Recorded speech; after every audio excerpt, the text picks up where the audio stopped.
Is it time? It is time for us to do what we have been doing, and that time is every day. We'll know in a very short period of time, but it looks like it could be something that will be not good. Believe me, not good. I see issue with that. And again, hey. You're not going to be able to insult your way to the presidency. That's not going to happen. I don't know who created Pokemon Go, but I'm trying to figure out how we get them to have Pokemon go to the polls. I'm Ted Cruz, and my pronoun is kiss my ass.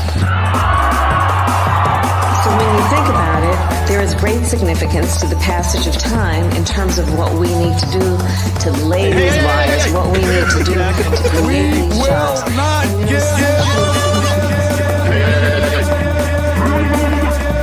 America is a nation that can be defined in a single word. I was going to put him. Not good. Believe me, not good.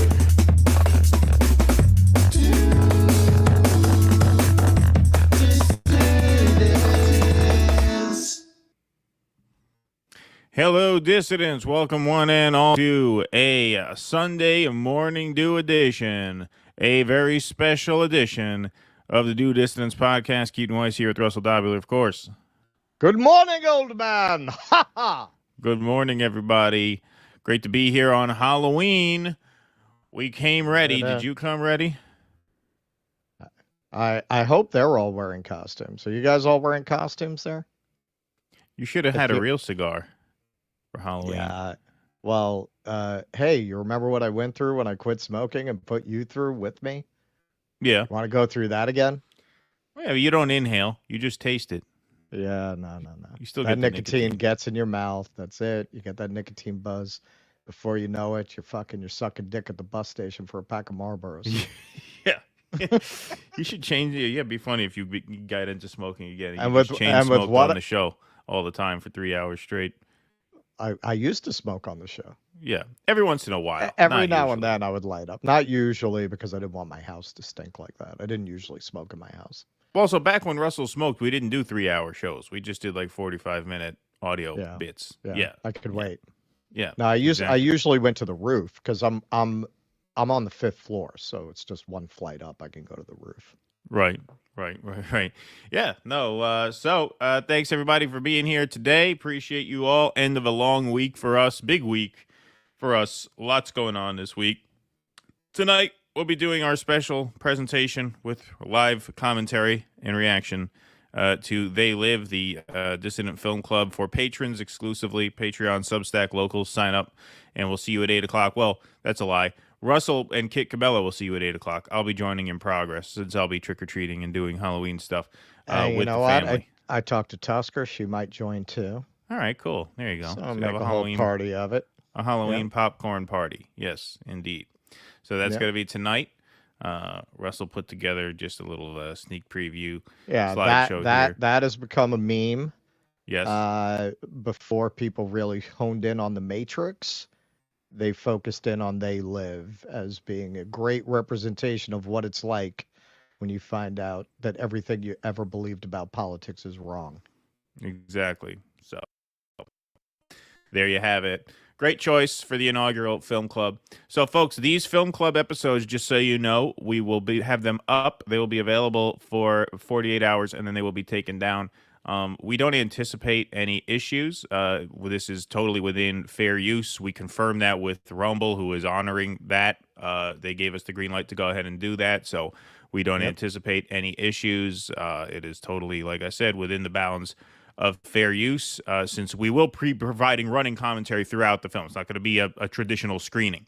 But, studios don't always care about that. They might choose to bust your balls anyway. So for safety's sake, we will be taking these down within 48 hours. So these are kind of special events. And there will be call-ins after. So it will be a party just like every other supporter stream. Looking forward to that. That will be fun. Sign up, Patreon, Substack, or Locals. DoDissidents.locals.com. Click that link right underneath the video screen if you're over on Rumble, and go to DoDissidents.locals.com. We're really pushing Locals because Locals is partnered with Rumble, and Rumble gave us the green light to do these screenings. So Pay them back by joining up with locals because they're the best. They support their people very, very well. And so dudissidents.locals.com. For as little as $5 a month, you get the film clubs, you get the special events, you get the interactive supporter streams, you get your name up in lights on the scroll, and you get call-in access to the Q&As. 5 perks for $5 a month. Can't beat that. That's $1 per perk. That's what I call a good deal. It's a very good deal. It's a very good deal. A lot of very smart people are saying, sign up to Do Dissidents on Rumble. That's right. Exactly. All right. I'm going to do segments. I'll take the Donkey Kong hood off for the segments, but I'll remain in costumes. This is comfy. I like this. I mean, I could get used to this. I could do every show like this. It's like a nice blanket, kind of a light blanket, very, very light material, soft material. I should have hosted the Jimmy Show like this last night. You should have. Imagine we did that. Imagine his show fell on Halloween and we showed up to host his show looking like this. Well, tonight I'm going to do the Hunter Thompson costume from last year because I'm not keeping this shit in my hair all day. So yeah. I had to find hair dye that would wash out because I don't want to do a Kyle. Oh, yeah, it's just for Halloween. Yeah. Yeah. Yeah, right. Yeah, exactly. Yeah. Yeah. Easy trap to fall into there. Yeah, there's like a black hair grease. Basically. Yeah. Yeah. You just rub it in. Oh, it looks good. It looks I'm good. assuming it's going to come out. We will see. You never know. We will see. Things. All righty, folks. Well, hey, 665 strong in the YouTube chat to start the show. 436 strong over on Rumble. That ain't too bad for a Thursday morning. Hit that like button. Hit that follow button. Hit that subscribe button. Share this stream out. Let's get a crowd in here. So, folks, we're going to pick up somewhat where we left off. The word of the week, the closing arguments of this campaign, very much centered around garbage, which I think is very fitting. I think that's a very, very fitting end to the campaign season. But it all started when Tony from the Kill Tony podcast. What the hell is that guy's name? I forgot it on Jimmy's show. Hinchcliffe. Tony Hinchcliffe. Yeah. It's a hard name to remember. Hodgecliffe, Heathcliff. I keep thinking Heathcliff. Yeah. Tony Hinchcliffe made the joke. I never heard of this guy until this. So I guess it worked out for him. Everyone knows who he is notoriety now. Well, here's the thing. So I heard of him because his podcast is the Kill Tony podcast, which is the live podcast, the very bro-y podcast. And, his friend Joe Rogan had some thoughts on his comedy set opening up for Trump at Madison Square Garden. This may surprise some of you. Don Rickles was almost like he was in this category of ultra famous comedian, right? He was in this Dave Chappelle type category where just seeing Don Rickles, all of a sudden it was a comedy show. Like, oh my God, Don Rickles is here. Tony Hinchcliffe does not have that, right? No if cachet. Dave Chappelle went up and did 10 minutes in front of Donald Trump or 10 minutes in front of Kamala Harris, that's a different thing. See, that's a good point.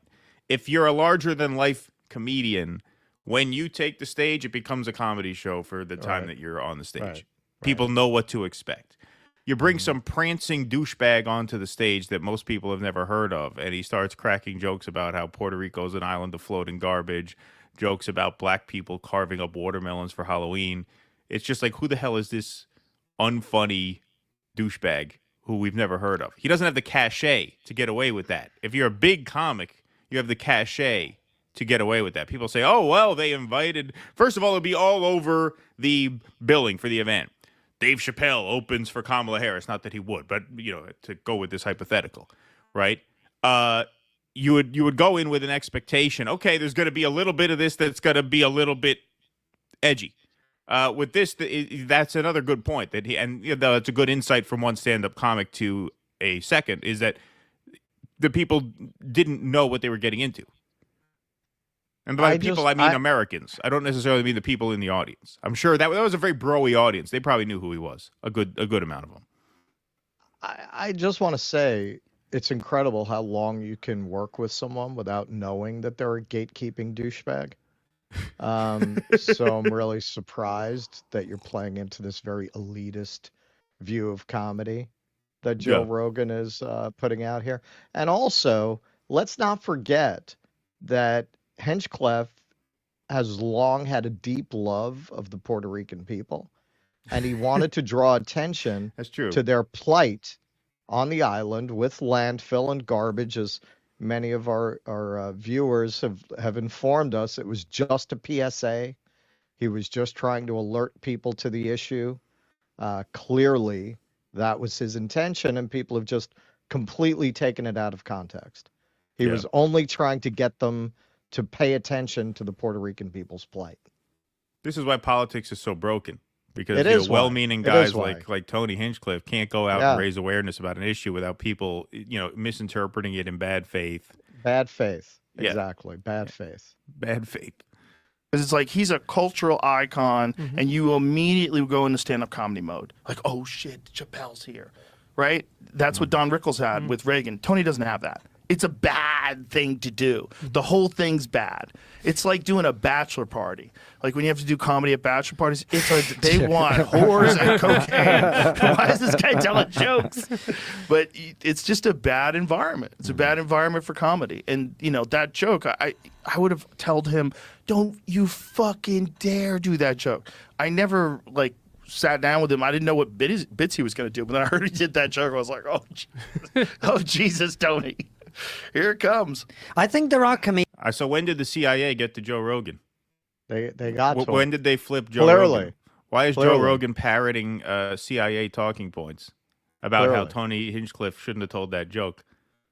Clearly. Well, they threatened to release the pictures of him fucking Victoria Nuland. Yeah, they flipped him.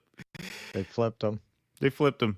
That's too bad. And I just want to say, pay close attention to this, because you got the front men, at least for the douchebag dialogues here, who fancy themselves comedians, and their reaction when he suggests who could have pulled off that act is very non-committal. Yes. So Rogan makes a recommendation for who would be a good stand-up comic, perhaps in lieu of Tony Hinchcliffe. Comedians probably who I think Tony is the wrong type of comedian for that environment. If you had someone 100%. Come in who wasn't a roast comedian, who actually made everyone feel good and who clean, could do it? Someone like me or my douchey partner, perhaps. For example, DEI Bobby jokes. Just spitballing here. And just talk about cultural issues and get everybody to laugh is Jimmy Dore. Jimmy Dore is really good at that. He could do something like that because he's so knowledgeable when it comes to politics. He could bridge the gaps. That was like at the Academy Awards when they show everybody waiting. Do you know who could do that? Me? Yeah, right. Me. Oh, Jimmy Dore. Right. Yeah, exactly. Jimmy Dore. Thing like that because he's so knowledgeable when it comes to politics. He could bridge the gaps between humor and fact and reality and what we're up against. He could do that. But that's a good slogan, actually. I'm going to submit that for Jimmy's consideration for his new show, Bridging the Gap Between Humor and Fact. Yeah. That's a good slogan for this space. I like to think we do that too. Yes. Yeah. Yes. To bridge the gap between humor and fact. Not Tony's wheelhouse, man. Tony's just talking shit about people's clothes and stuff. He's very shallow with that. Like his comedy is all just you're a loser. Yeah. So you see how Joe Rogan is capable of looking at a situation and evaluating whether or not it was a good decision to put Tony Hinchcliffe up there without having a meltdown, without insisting, "Oh no, he didn't. It was just a joke. It was just a joke. Stop." Well, that's probably what sets apart very successful podcasters from douchebags who just sit and cry about what podcasters say. Exactly. That's probably what makes the difference between a very successful man like Joe Rogan and a lot of people in his audience. Right. All right, who he crossed when he said that. Certainly lost some subscribers over that. Well, that's good to know, because look, I mean, audience capture is a real danger, and obviously took a lot of courage to say that the Trump campaign shouldn't have invited an insult comic to trash Puerto Rico, literally trash Puerto Rico, a week and a half before the election. It's as simple as that. But no, I mean, look, anybody with it's not that deep. Modicum of instinct, not that deep. Yeah. Could think that. Yeah, pretty easy. I just want to say, just a personal story. I always forget the name of Constantine's partner. What the fuck's that guy's name? Oh, I have no idea. I don't know. Okay. So I met him at the Douchebag Dialogues, and I asked him if I could interview him. And he was like, yeah, first I got to go do this VIP thing, and then I'll come down. But I think Constantine has to leave, and I'm going to go with him, but I'm going to be back. And P.S., I was waiting down there outside the VIP lounge, waiting to interview him. And I think he did wind up leaving, and he never came back to give me that interview. And I have to thank him for that, because if that had not happened, I never would have caught Richard Dawkins on the way out and had that lovely exchange with him. Oh, wow. It all goes back to the fact that I didn't get that interview. That he snubbed you. Well, it all worked out. Yeah, it all worked out. That's great. Yep. I didn't know that. I didn't know that that's how that worked out. But yeah, no, that was just a little follow-up segment. I thought we would start off the day with some light fare. Joe Rogan weighing in on the stand-up act in front of the Donald Trump show. We're going to continue. It was a very, very healthy take. That's the kind of take a healthy person might have. Right. Yeah, exactly. A healthy person who does not have their entire ego wrapped up in nonsense cultural signaling. Yeah, I agree. You should keep the mustache, actually. I think the mustache kind of works for you. Yeah, I think it works for me. Mm-hmm. I like a Lothario.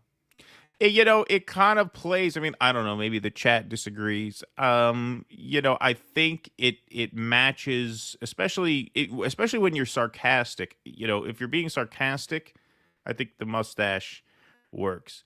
It's a removable mustache, so maybe you can put it on for your sarcastic takes and then take it off for your more sincere takes. Well, why don't I just get some Groucho Marx glasses so then I can put them on? Yeah, you can do both. Put them on. Exactly. Yeah.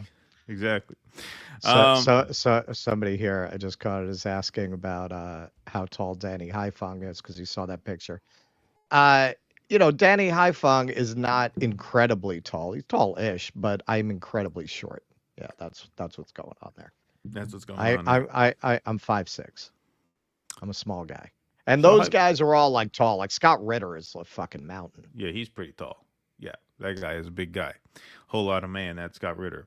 All right, folks. So, hey, one way you can help our show, you can help us help you, is by becoming a Due Dissidents sponsor. That's right. If you go to duedissidents.com/sponsors, if you have a small business or a passion project or a cause that you want to promote, send us an email and we can work something out where we will feature your work on our show and help bring focus to your work while you help us support this project. One of our sponsors here is Stephen Cole, who has a book and podcast called Full Crazy Town. So don't be a hater, be a debater. Resist the urge to dress down your shit lib friends, and you can start by not calling them shit libs. That's right. Name calling and put down humor might feel good, but we should stick to rational discussions instead of emotional outbursts. Well, come here for the emotional outbursts, but read his book for the calm and more rational conversations. With Thanksgiving just around the corner, now's the time to hone your debate points. Research all issues, get the backstories, and look for areas of agreements like the greater good and common causes.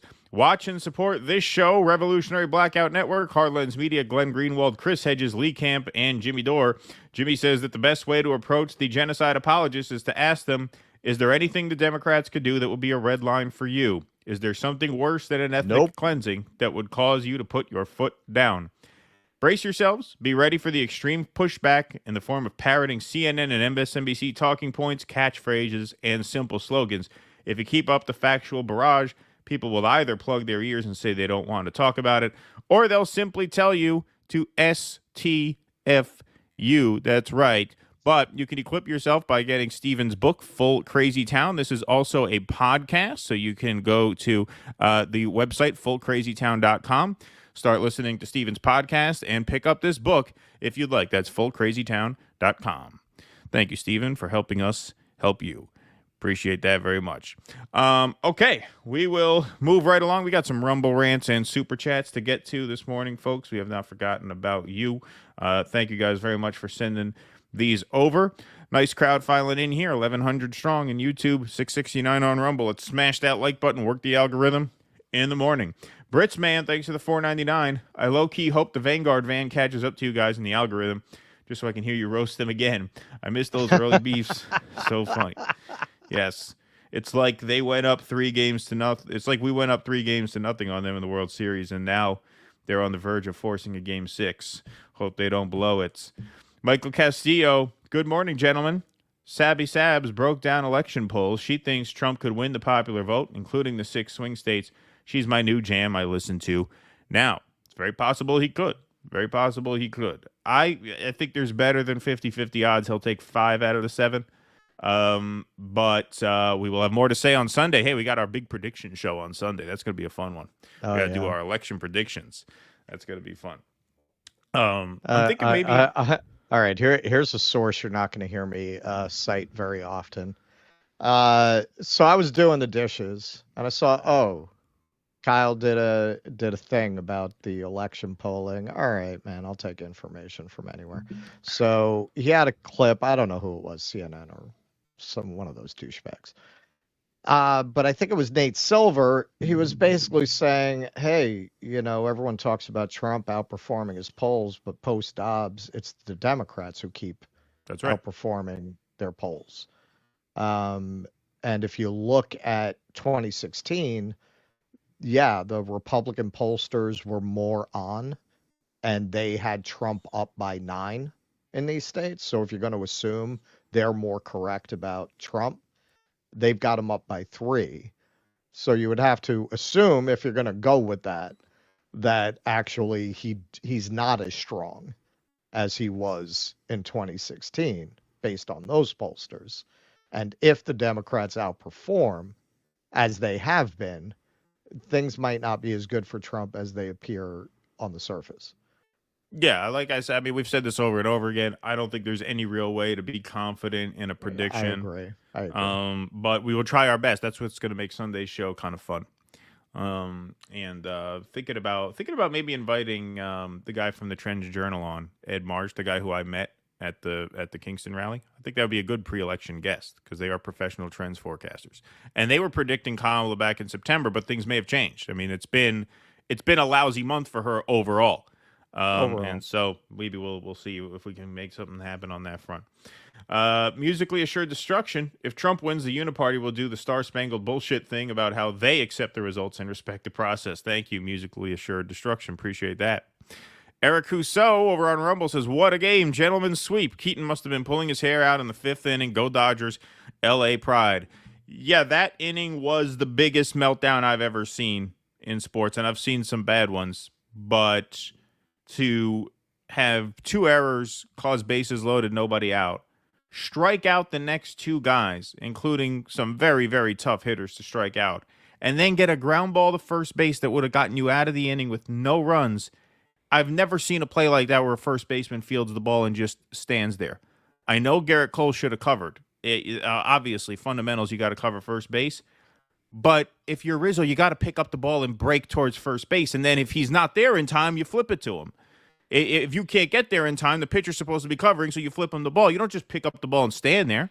You got to move to first base. And then, if you have to flip it, you flip it. And then at that point, it's Cole's fault for not being there. But you got to at least move toward the base. You can't just pick up the ball and stand there. That's like what they do in, T-ball. That's like what a 5-year-old does. He picks up the ball. That's what they do in low T-ball. Yeah, that's That's a T-ball move. You pick up the ball. What? Yeah, no, that was a disaster. That is the kind of inning and the kind of game that can cost you lifetime fans. It is difficult to root for a team all year to think when they get to that point they're going to choke like that. At that point, what's the season for? How do you enjoy 162 games next year knowing this is the team that got there and just choked it away like that? That was an absolute disaster. Anyway. All right, so to answer before Kenman's head explodes, Gomez Adams is the costume, but this kind of sucks, so it doesn't really read. Yeah, it's a little bit. It's like generic. Yeah, you know, like you can't really see the pinstripes very well. Like it doesn't have. You can't really tell what it is, but it looks like a costume, right? Yeah.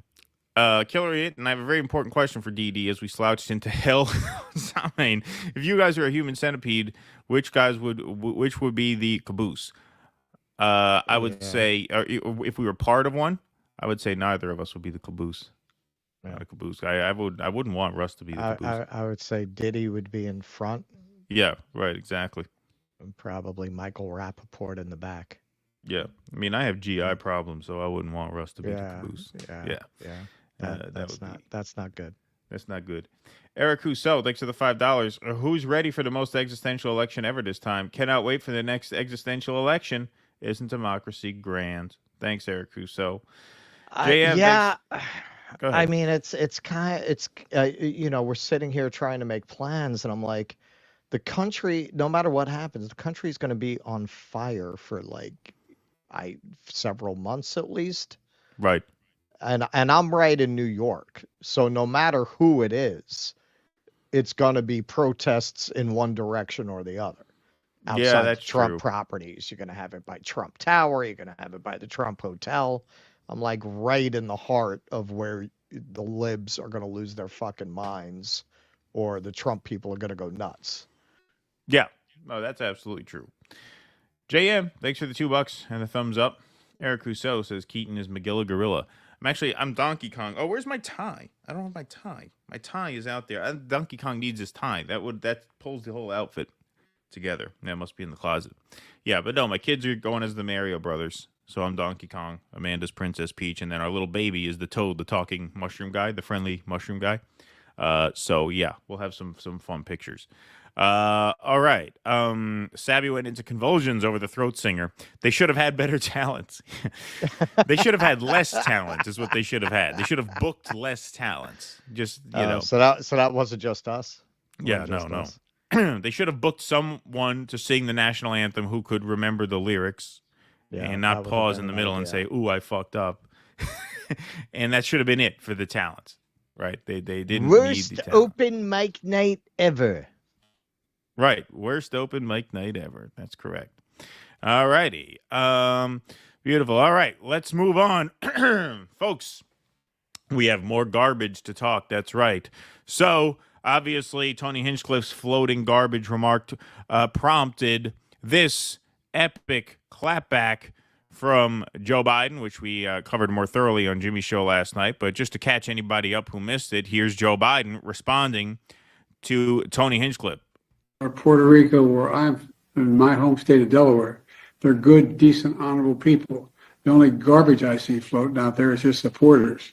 His demonization is seen as unconscionable, and it's un-American.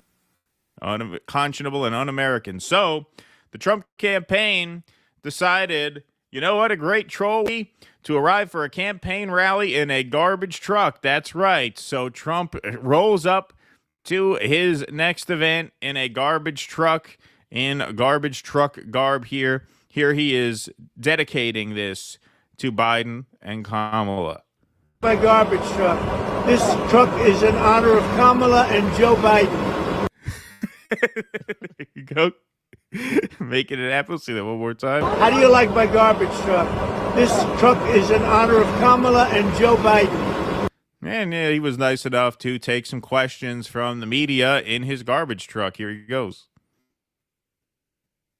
Is answering some questions from reporters. Joe Biden to make that statement, it's really a disgrace. President Trump, you said the other day that the military could be used, that the military or the National Guard could be used on election day if necessary. Can you explain what you meant by that in detail? I don't think they'll have to be used. I think we're going to have a big victory. And I think 250 million people in this country are going to be very happy because we're going to bring the country back. We're a nation in decline, very, very serious decline. And we're going to bring our country back. Did you know that Elon Musk was in close contact with President Bush? Did you know about this? Did you know about Elon Musk calls and close communication? No, I don't know. Elon is a great guy. He's one of our geniuses, and we have to protect our geniuses. We have to take care of our geniuses. There aren't too many of them. Yes, please. No, I love Puerto Rico, and Puerto Rico loves me. I don't know anything about a comedian. I love Puerto Rico. Nobody's done more for Puerto Rico than me. I took care of them when they had the big hurricanes, and nobody gets along better with Puerto Rico and the Puerto Rican people than me. They love me and I love them. Go ahead. They love me and I love them. They love me. I didn't go over there with the store brand towels. That was Bounty. That was Bounty, baby. It's the expensive stuff I gave them. Name brand material there, absolutely.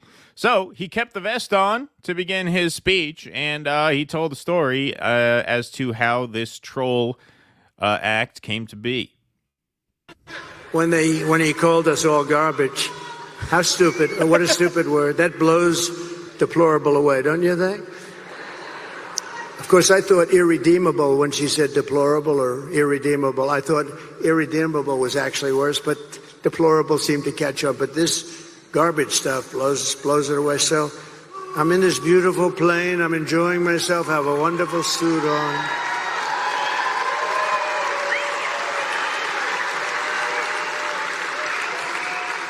And one of my people came in and said, "Sir, you know, the word garbage is the hottest thing right now." Very fitting. Out there. The hottest thing out there. "Sir, would you like to drive a garbage truck?"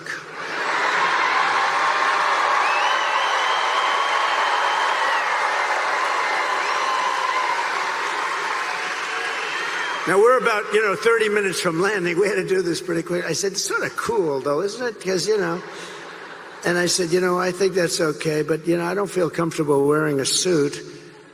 And they pulled up this garbage truck. I don't know how the hell they did it so fast. I have very capable people. They put a big sign on the truck. Did you see it? I think they showed it.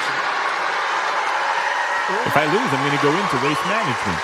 I already know a lot of people in that business. I know a lot of people in that business. And then they said, "Sir, we have a vest." I said, "Well, people in that business. Should I leave my suit on and put it over the vest?" But that doesn't look very good, right? That doesn't look good. So I said, "All right, look, let me take it off." And then I actually said, I climbed into the truck. But so I said, "How the hell do you get into this truck? It's way up high. It's a big one." This was a beauty. I said, "You didn't have to buy it that big, right? You have to get it that big?"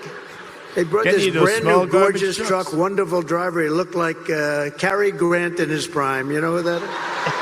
This beautiful driver, and he drove that big thing up. Beautiful driver, looked like Cary Grant in his prime. What do I tell you, folks? Folks? Yeah. Men loving men. Not that there's anything wrong with it. And I said, "Man, this is bad, because now I have all the cameras are all watching. Look at all the fake news. They were most of them."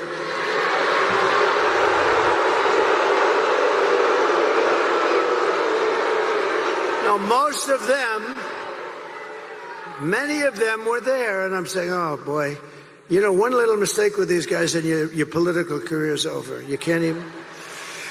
So I said, man, if I don't get up there, this is going to be Yeah, that's true, yeah. No, Trump has walked a real tight rope these past 8 years. Not one mistake. Not one mistake. And one mistake would have done him in.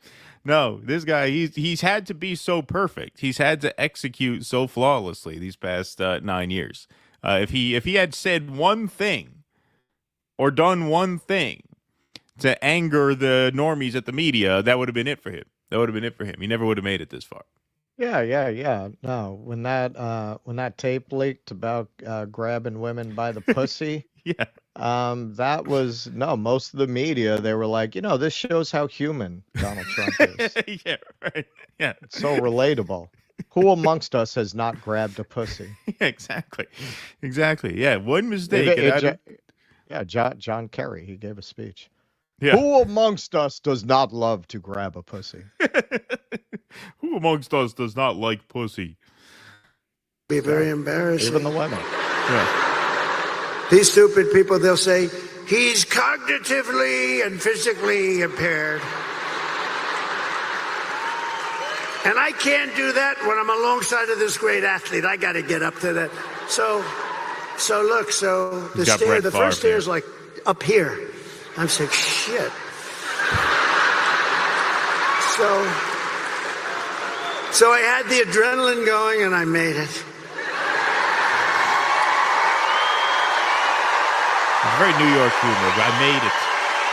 My grandfather used to say, "We made it." I made it. Pull into McDonald's And parking then I lot. We gave made a it. little news conference from the front of the, they asked their wise guy questions and everything. And then we drove about 2 feet. I got out, got into the plane. And then I got in the car, and I'm driving over here, and I have this still on. And I come into the arena, and I say, "Where's my jacket? I want to get out of this thing." And they said, "It would be unbelievable if you could wear it on stage." I said,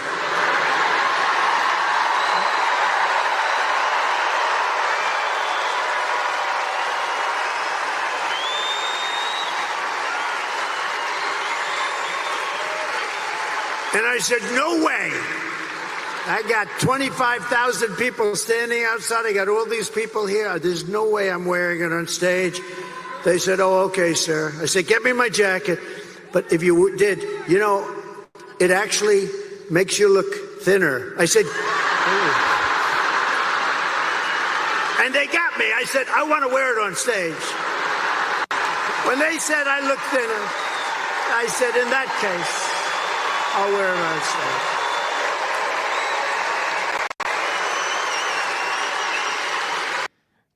stage." So, look, man, we call balls and strikes here. He is one of a kind in terms of politicians who could pull that off.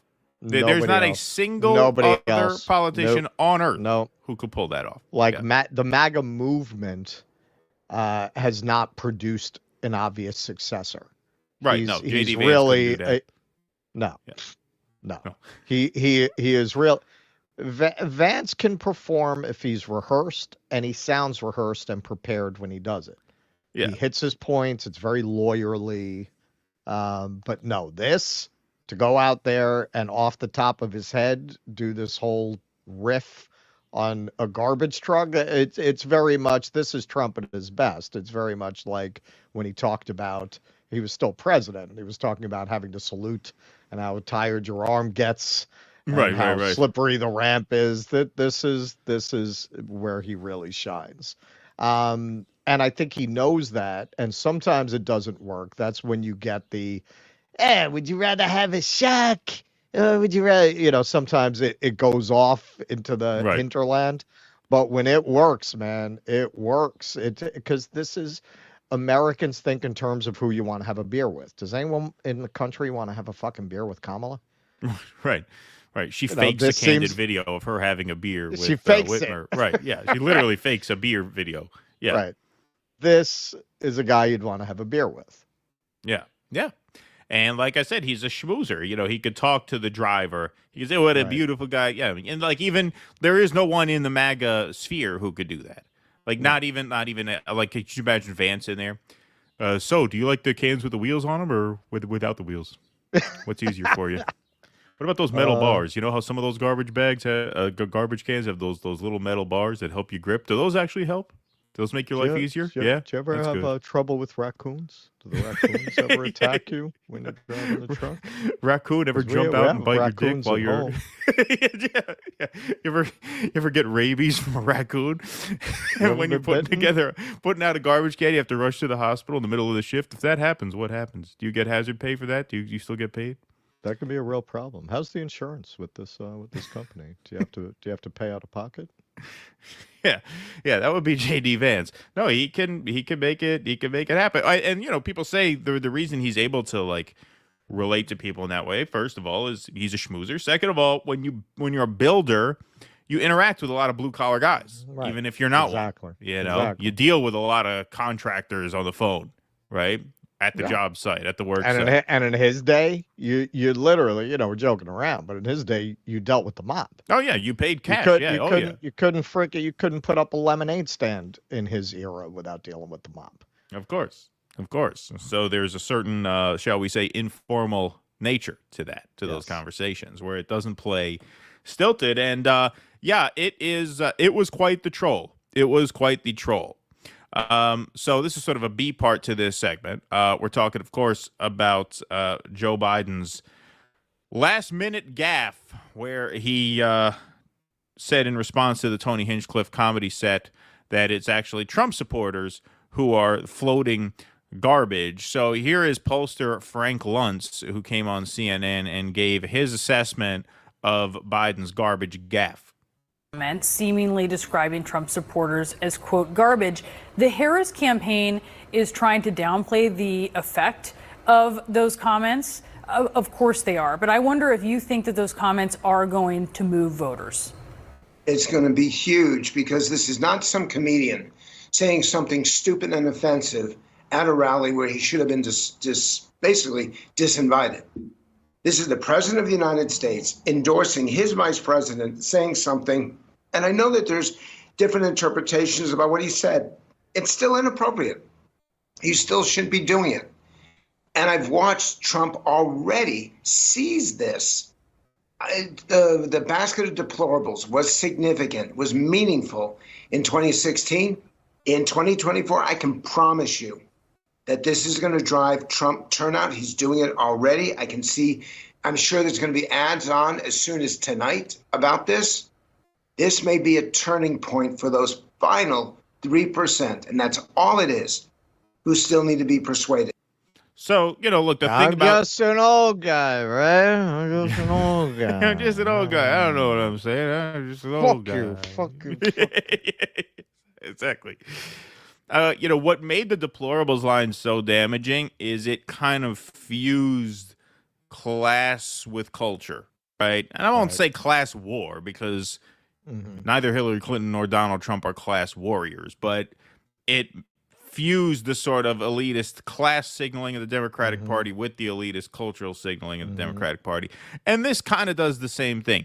Now, it's coming secondhand from a senile old man, not from the most loathed political figure in, 3 generations, Hillary Clinton. On the other hand, this is coming from the president of the United States. What this did, I don't know the extent to which this is going to drive turnout by 3%. I think that's probably playing to the cameras a little bit. Hey, if you're a pollster for a living, now's the time to, hype up your line of work. It's Christmas. So, yeah, it's Christmas. So that may be a bit hyperbolic and a bit exaggerated. But what this did was it handed the issue back to Trump in a way that he can now go on offense with that big troll move that he did at the Wisconsin rally. Now Trump gets to ride around in a dump truck. Now he gets to, not a dump truck, garbage truck. Now he gets to, put the orange vest on and go on and do comedy. Yeah, it handed the ball back to him. And so now when you talk about this issue, it allows Trump to go on offense and at the very least sort of spin it into a positive for him in certain respects. Now, is there a chance, as we heard in, you could say it's a political report, it's bullshit. When you have radio hosts, in Puerto Rican areas saying people are calling up angry about this, that is potentially significant in the sense that it could sway 10,000 to 20,000 voters in a state that could very easily be decided by that small a margin. So, I'm not saying it's a positive, but this definitely gives the Trump campaign control of this conversation in a way that they did not have before this fucking guy opened his mouth. And the karma of having Joe Biden open his mouth at the last minute and potentially hand a self-inflicted October surprise of the Trump campaign back to them as a positive. That's karma, baby. That's karma. And I'm sorry, man. There's a part of me that thinks Joe Biden, somewhere in that aging and ailing brain of his, likes this. Of course he does. Fucked her at the last second. How do you like that? Of course he does. I don't think he did it on purpose because it's so true to character for him to talk that way. He's always spoken that way. But is he crying any salty tears? Would he get a certain satisfaction if polls literally showed that's what swung the election? I'm sure that he would. In regards to the impact on Puerto Ricans, that was one of the most, copium kind of reactions that I saw. No Puerto Ricans care about this. How do you know? How do you know? How do you know? And nobody thinks that, say you got 1 million Puerto Ricans voting for Donald Trump, that 990,000 of them are not going to vote for him now But you're talking about elections that are decided on the margins. That's the whole point. Yeah. That's the whole point. A few thousand can swing the whole election. You don't think a few thousand people won't vote out of everybody who's voting for Donald Trump from that community? You don't think a few thousand are saying, I'll just stay home now? Right. Right. That's all it takes. It could be 10,000. I mean, you're talking about states here.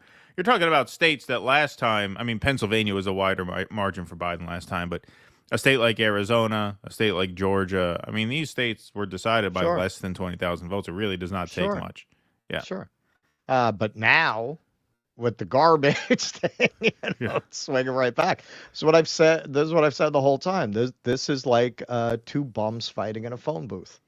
Yeah. You know, it's two really incapable fighters taking swings at each other. Yeah. Yep. 100%. Absolutely. All right, let's go on to some more super chats and rumble rants. Eric Husso, Dick Dastardly, and Muttley. There you go. Thanks, Eric Husso. Nothing's funny anymore. Thanks for the $2. Appreciate that. Jess Love. Hey, Jess Love. Jess Love and I met on 14th Street after Jose's event. Hey, Kamala, forget about Trump. Bill and old Joe are making sure you lose. How do those shots to the feet feel? Thank you, Jess Love. Appreciate that. Henry DeShazzo. Good morning, fam. I love the costumes. Hey, speaking of costumes, Henry DeShazzo, you should have your shirt should have arrived by now. It did ship. So I don't know what the shipping time is on these orders because this was our first big batch, but they should be, if they're not to you already, should be any day now. Good morning, fam. Love the costumes. Russell's is good, but Keaton's member of the Bloodhound Gang is hilarious. Ain't nothing but mammals. I'm Julian from the Trailer Park Boys today. Excellent. That's a good costume, Henry. Sparky, the quote-unquote comedian, shamelessly, ineffectively, and practically plagiarizes Don Rickles. A common problem among political campaigns is they have young people with poor judgment deciding on which comic, etc. Yes, thank you, Sparky. Appreciate that. It's an interesting point. It's something you notice when you start to hang around these campaigns, how fucking young the people running campaigns are. Right. It's like the theater of public positions. It doesn't pay well enough and it's not stable enough for grown-ups to take those gigs.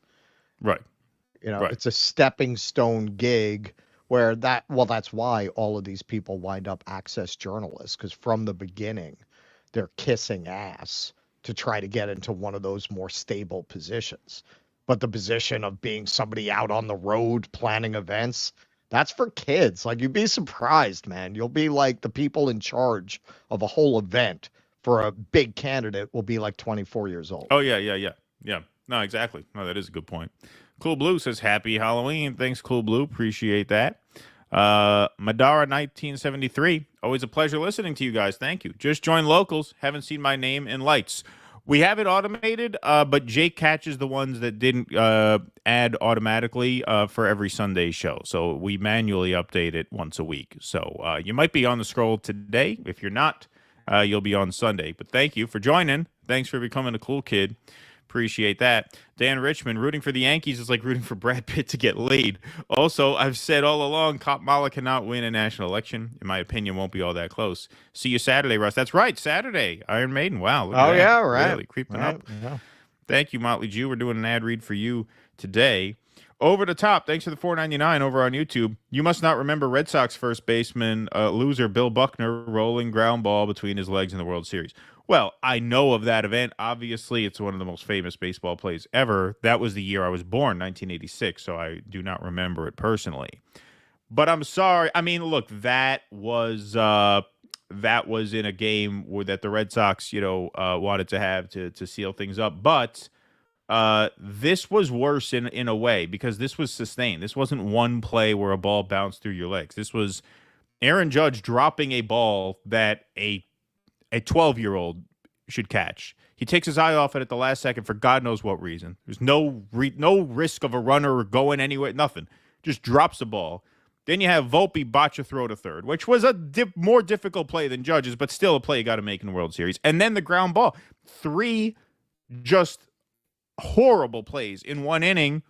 The first baseman play, that was with 2 outs. That was just a mental lapse. So yeah, I think this was worse, all things considered. Buckner, ball bounced through his legs. That happens. You chalk that up to that's baseball. Every once in a while that happens. For it to happen 3 times with a 5-run lead in that situation, there's no excuse for that. You can't just say that's baseball. That is a meltdown. That is an absolute meltdown. Sparky, thanks for the $5. John Aston and Raul Julia both played the Gomez Adams character quite well. I agree. Thank you, Sparky. Yeah, yes. If you watch my takedown of the Wednesday series, that was the first video essay I ever did, actually. I got to say Raul Julia is the definitive Gomez Adams. Yeah, he was very good. For sure. Alrighty, let's move on. We're going to do an Elon segment now, Russ. You got this one.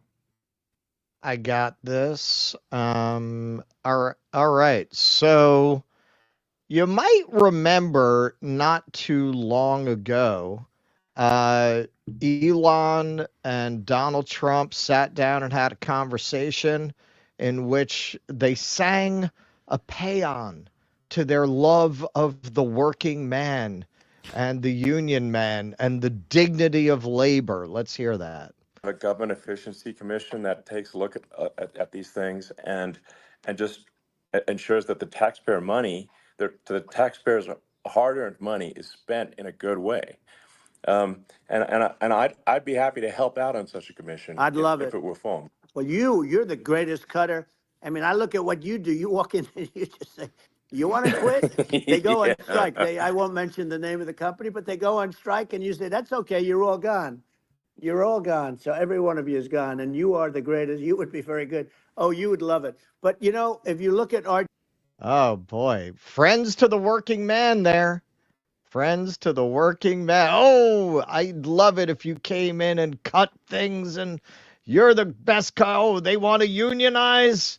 Oh, for last I heard, they're still being sued for that because that's a violation of labor law. Yeah, you're not allowed to make those kinds of threats. So it's you know, you listen to stuff like this, and like, do you think they don't mean it? You think they're kidding about that? I do not understand workers who think these are their buddies. But this week, they've kind of fleshed it out a little more, or Elon has fleshed it out a little more. If you heard right at the beginning there, they're talking about a budget office that would cut government spending. But Elon, in his way, kind of said the soft part out loud.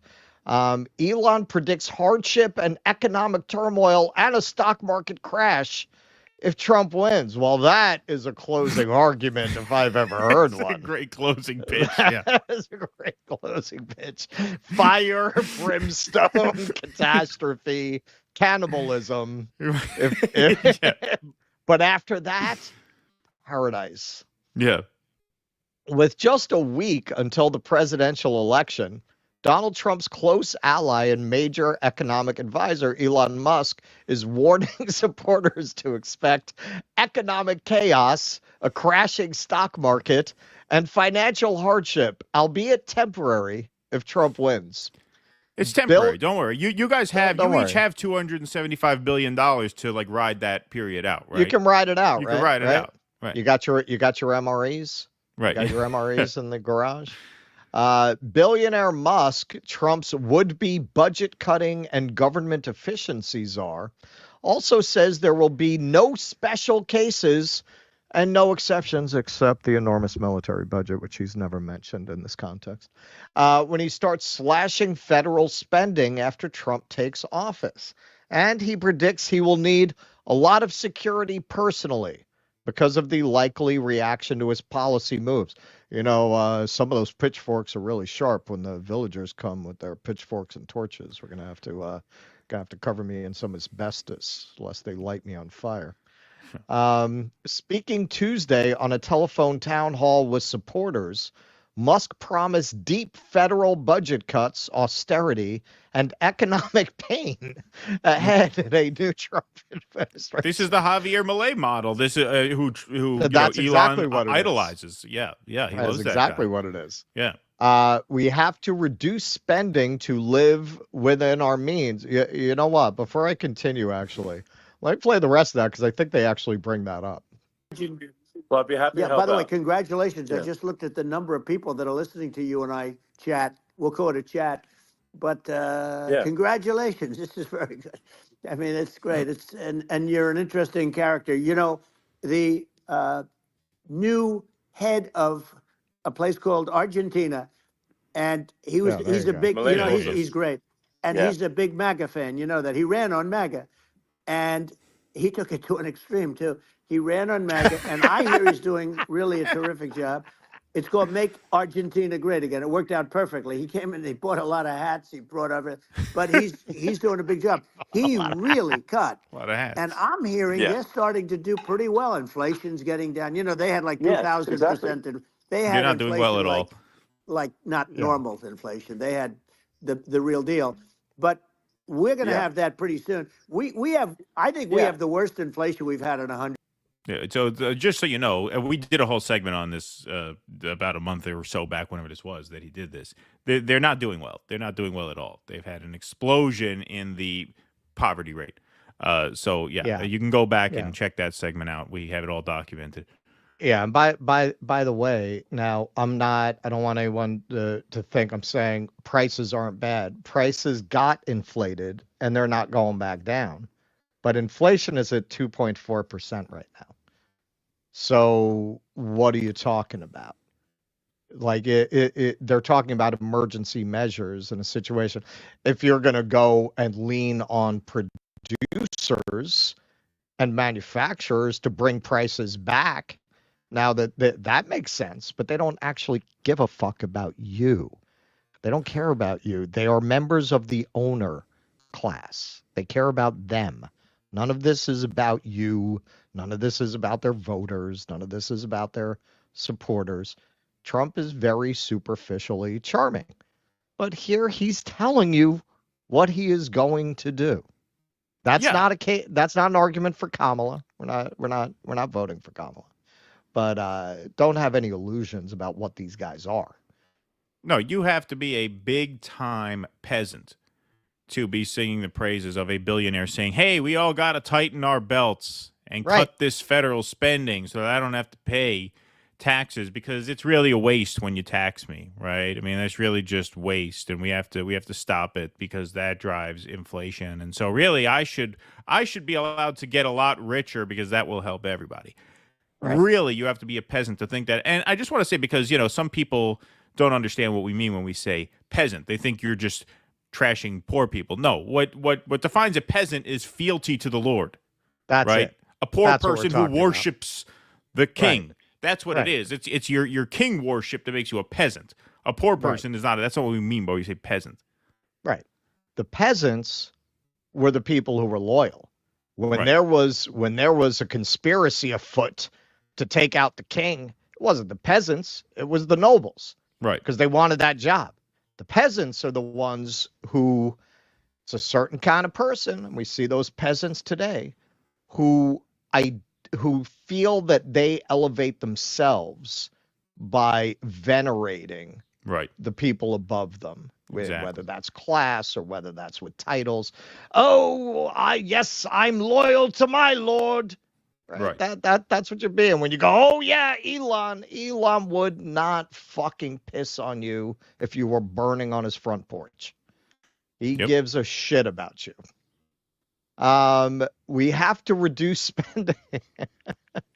Speaking Tuesday on a telephone town hall with supporters, Musk promised deep federal budget cuts, austerity, and economic pain ahead in a new Trump administration. Oh, yeah, we've all got to tighten our belts, all right. Right. We have to reduce spending to live within our means, Musk said. That necessarily involves some temporary hardship, but it will ensure long-term prosperity. Describing government spending as a room full of targets, Musk said, like, you can't miss. Fire in any direction, and you're going to hit a target. Yeah, you know, food stamps, WIC. Yeah, no, those things, we need to get rid of all of them. In a country where we give far less than in any other industrialized country in our class. He said, I think once the election takes place, we'll immediately begin looking at where to take the most immediate action. Now, remember, this might have actually been on the same day that Mike Johnson said they're going to take a blowtorch to Obamacare as well. And he added, obviously, a lot of people who are taking advantage of the government are going to be upset about that. I'll probably need a lot of security. Oh, people like you who get these enormous government contracts, people like that. Trump has already said he wants Musk to head up a commission on government efficiency. Trump says the billionaire tech entrepreneur would be his secretary of budget cutting, implying a possible cabinet position. Musk himself has described his prospective role as running a Department of Government Efficiency, though he admits the title is an inside joke. The acronym spells Doge. The name of a cryptocurrency is referenced often over the years. He's so droll. They should have booked him at Madison Square Garden for the comedy set. They should have just given him double time. Yeah. Well, I think at that he did speak, and he did speak. I'm saying they should have booked him double time so he could have done the comedy too. But he hit on this there. He talked about his $2 trillion in budget cuts. Musk's shocking austerity message is an unusual one to send voters a week before it is likely to be a close election. And he added, obviously, a lot of people who are taking it. It can hardly help that Trump and Musk themselves are billionaires and wouldn't experience any of the hardship predicted for ordinary Americans. Musk, with an estimated net worth of $270 billion, is the richest man in the world. Musk told supporters that the measures were needed because of the crisis of the skyrocketing federal debt. He compared the U.S. to an individual, even though a country that controls its own currency cannot go bankrupt because of owings to itself. At one point, he said spending was bankrupting the company before correcting himself and saying country. Musk did not address the issue of Trump's proposed tax cuts, which the Committee for a Responsible Federal Budget says would add about twice as much to the national debt as the proposals of Democratic rival Kamala Harris. Musk's concern with the ballooning national debt was focused entirely on cutting spending. Oh, not taxing people like himself. That is so weird that he does not consider himself part of the problem. Interesting. Or not tightening up the Pentagon budget. And you see that. I'm gonna get to that.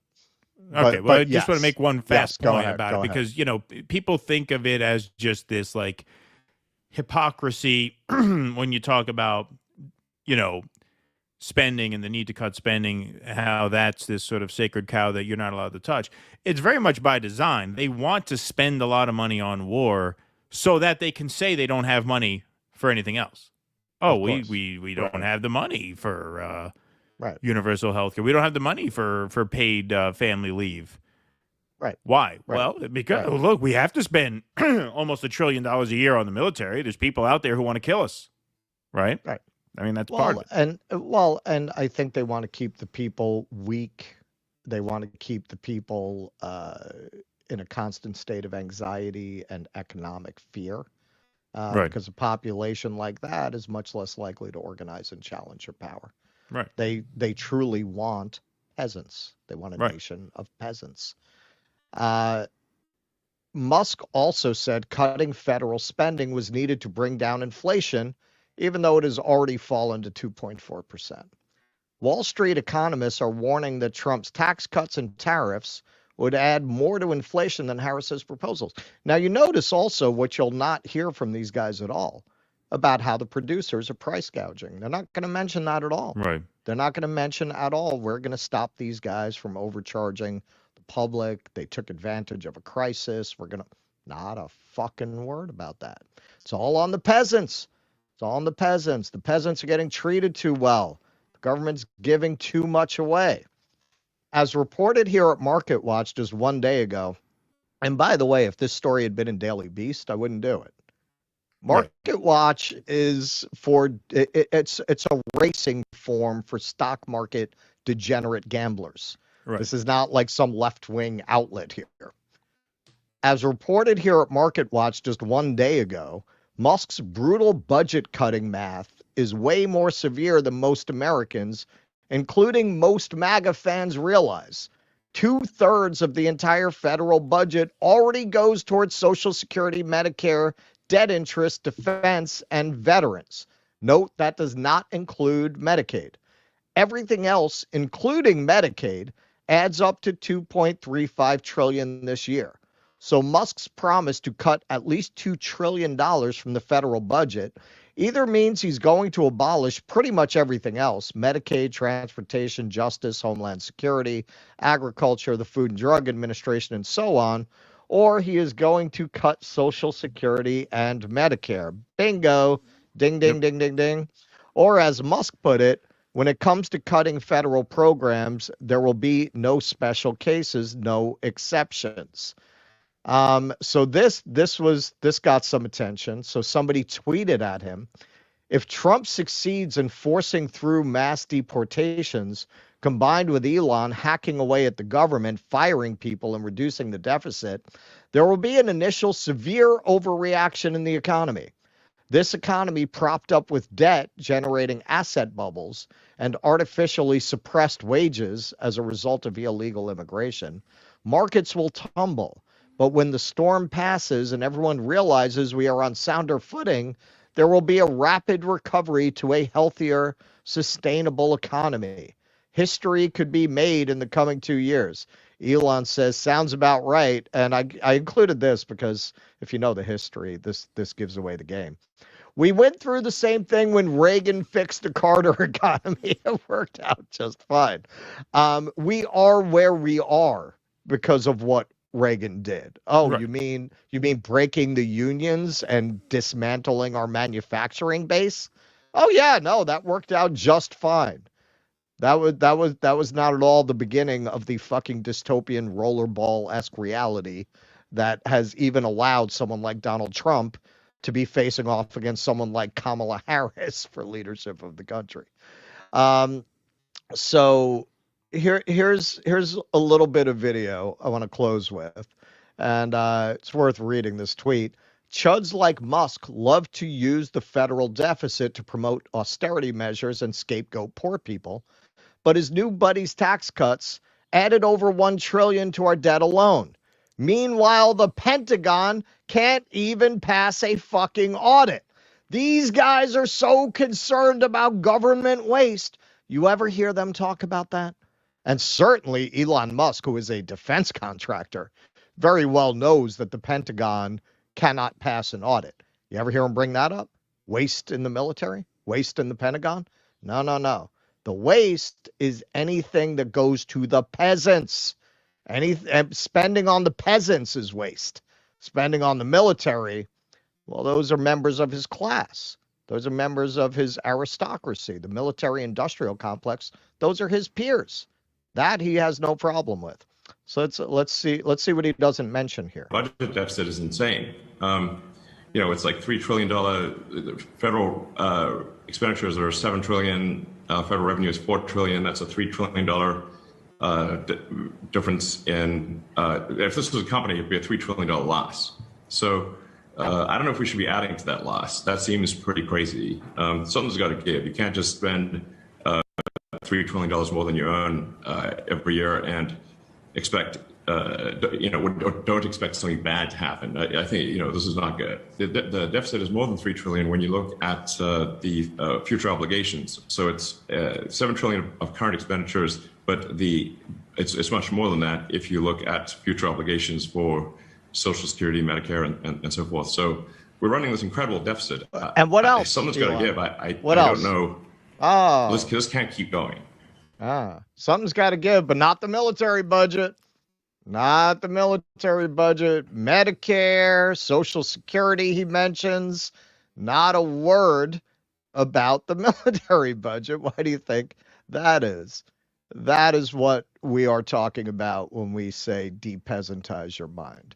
If you look at this fucking douchebag scumbag and you think this guy is your friend rather than your bitter class enemy, You got a peasant mind, man. You got a peasant mind. You need to get rid of that. So who walks into a barber shop and says, "Give me the Kim Jong Un"? You know that one? You know that one, Larry? I'll take the Kim Jong Un, please. Yeah, no, I mean, look, I mean, it's amazing. It's amazing that, you know, guys like this cultivate such a loyal following of people who feel like they have anything remotely in common with a guy like this. Right. Yeah. And to think that this guy has a care in the world about ordinary people. It's amazing. It's amazing. He's, and that is the he's American telling you project. right here. Yeah. He's telling you right here. Look, he's talking about you can't spend all this money, but the only thing that he mentions when he talks about where you would find more money are entitlements for people who in a million years don't earn what he earns in a year. If they lived a million years, they wouldn't have his money at the rate that they earn money. And those are the people he wants to take from to fix the budget deficit that he's so concerned about. Well, yeah, because look, the subtext of all of this is that if not for those people who take the money out of your taxes for things like food stamps and blah, blah, blah, you could be just like me.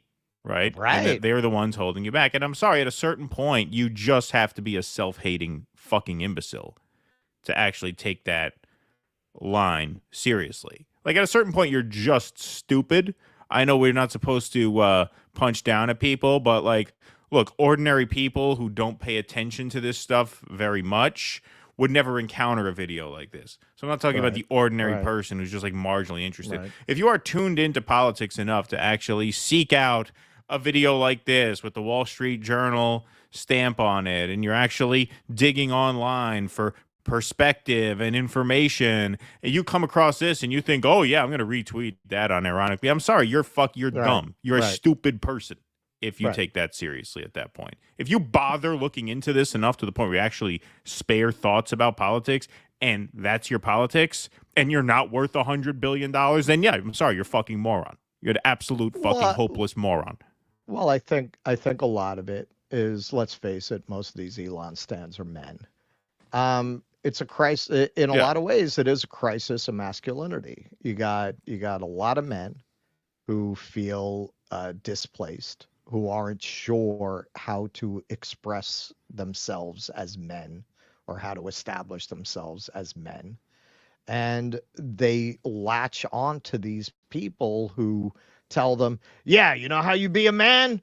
You pull yourself up by your bootstraps, you take care of yourself, and you don't give any money to these illegals who are robbing us, and you don't give money to these poor people who don't want to work, and blah, blah, blah, blah, blah. And it gives them some sense, oh, well, if I parrot that, I'm like a man. Right. I'm a man. I'm self-sufficient. Yep. I take care of myself. I take care of my stuff. Meanwhile, you're not seeing that people like Elon are feeding you that shit so that you'll cut their taxes or not complain when their taxes are cut. These people are your fucking bitter enemies. They are your bitter enemies. That is how you have to. You want to be a man? Fight these fucking people. That's how you be a man. You go back to your forebears. That's what they were doing, man. They were going out striking, getting beaten up by the Pinkertons. Those were fucking men. Those were men.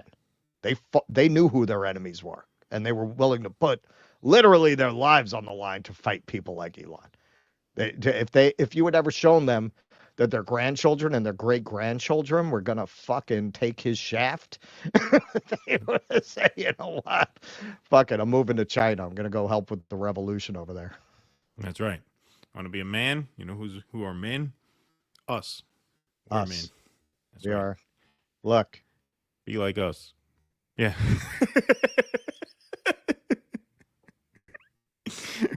We are the new craze in the manosphere influence circle.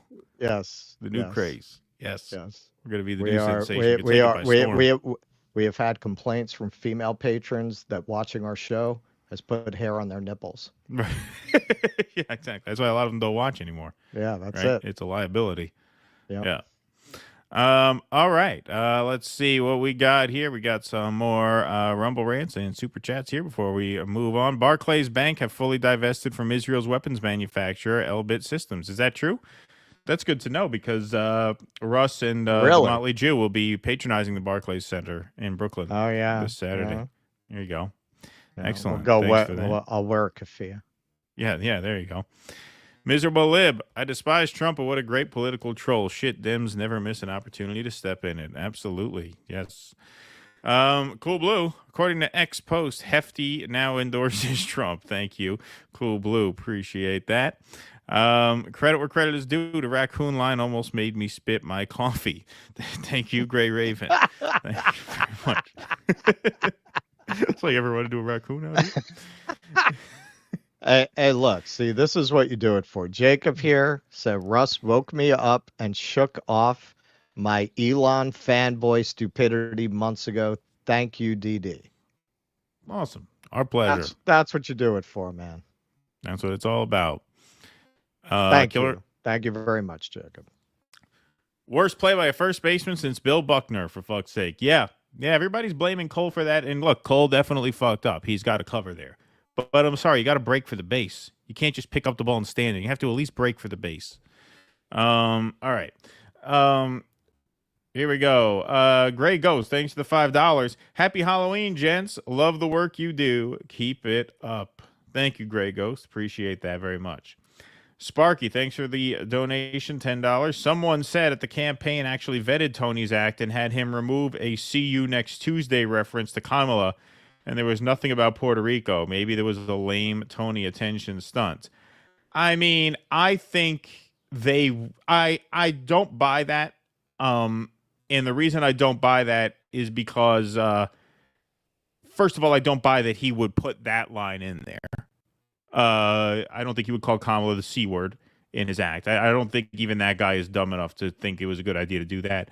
Number two, if they actually vetted it and he went off script, they would have made sure that that was a big part of the coverage. Like, they would have tripled and quadrupled down on that. They would have come out and loudly condemned what he said. They would have said, he gave us the script, we approved it, and then he went. Like, that would be common knowledge if it were true. I don't think that happens if they're not aggressively pushing that to the point where everyone knows it. I'm just going to address something in the chat. So somebody's saying, get rid of the Department of Education and permanent watch. Okay. We can get there. We can get to that discussion. Start with the fucking military. Don't get distracted. Start with the military. The military budget, was that the biggest part of the budget or after Social Security? After Social Security, yeah. Okay, so let's look at, we don't want old people eating cat food. Well, I guess that's it for that. I'm not going to keep fixing it. Start with the military budget. That's exactly how they want to distract you. Let's not even get to whether that's correct or not correct. You can't even get to that, a debate about the Department of Education and whether you need it, whether there are too many. Can't even get to that before you talk about the fucking military budget. That's exactly what they want. They want you talking about that instead of the military budget. Focus like a laser on why are we spending this on the military. We are a continent separated by an ocean from most of the rest of the world. Nobody's coming to invade the United States. Why the fuck do we need a military that size? Right. Of course. That's where you would start. DC, Puerto Ricans living in Puerto Rico can't vote. That's right.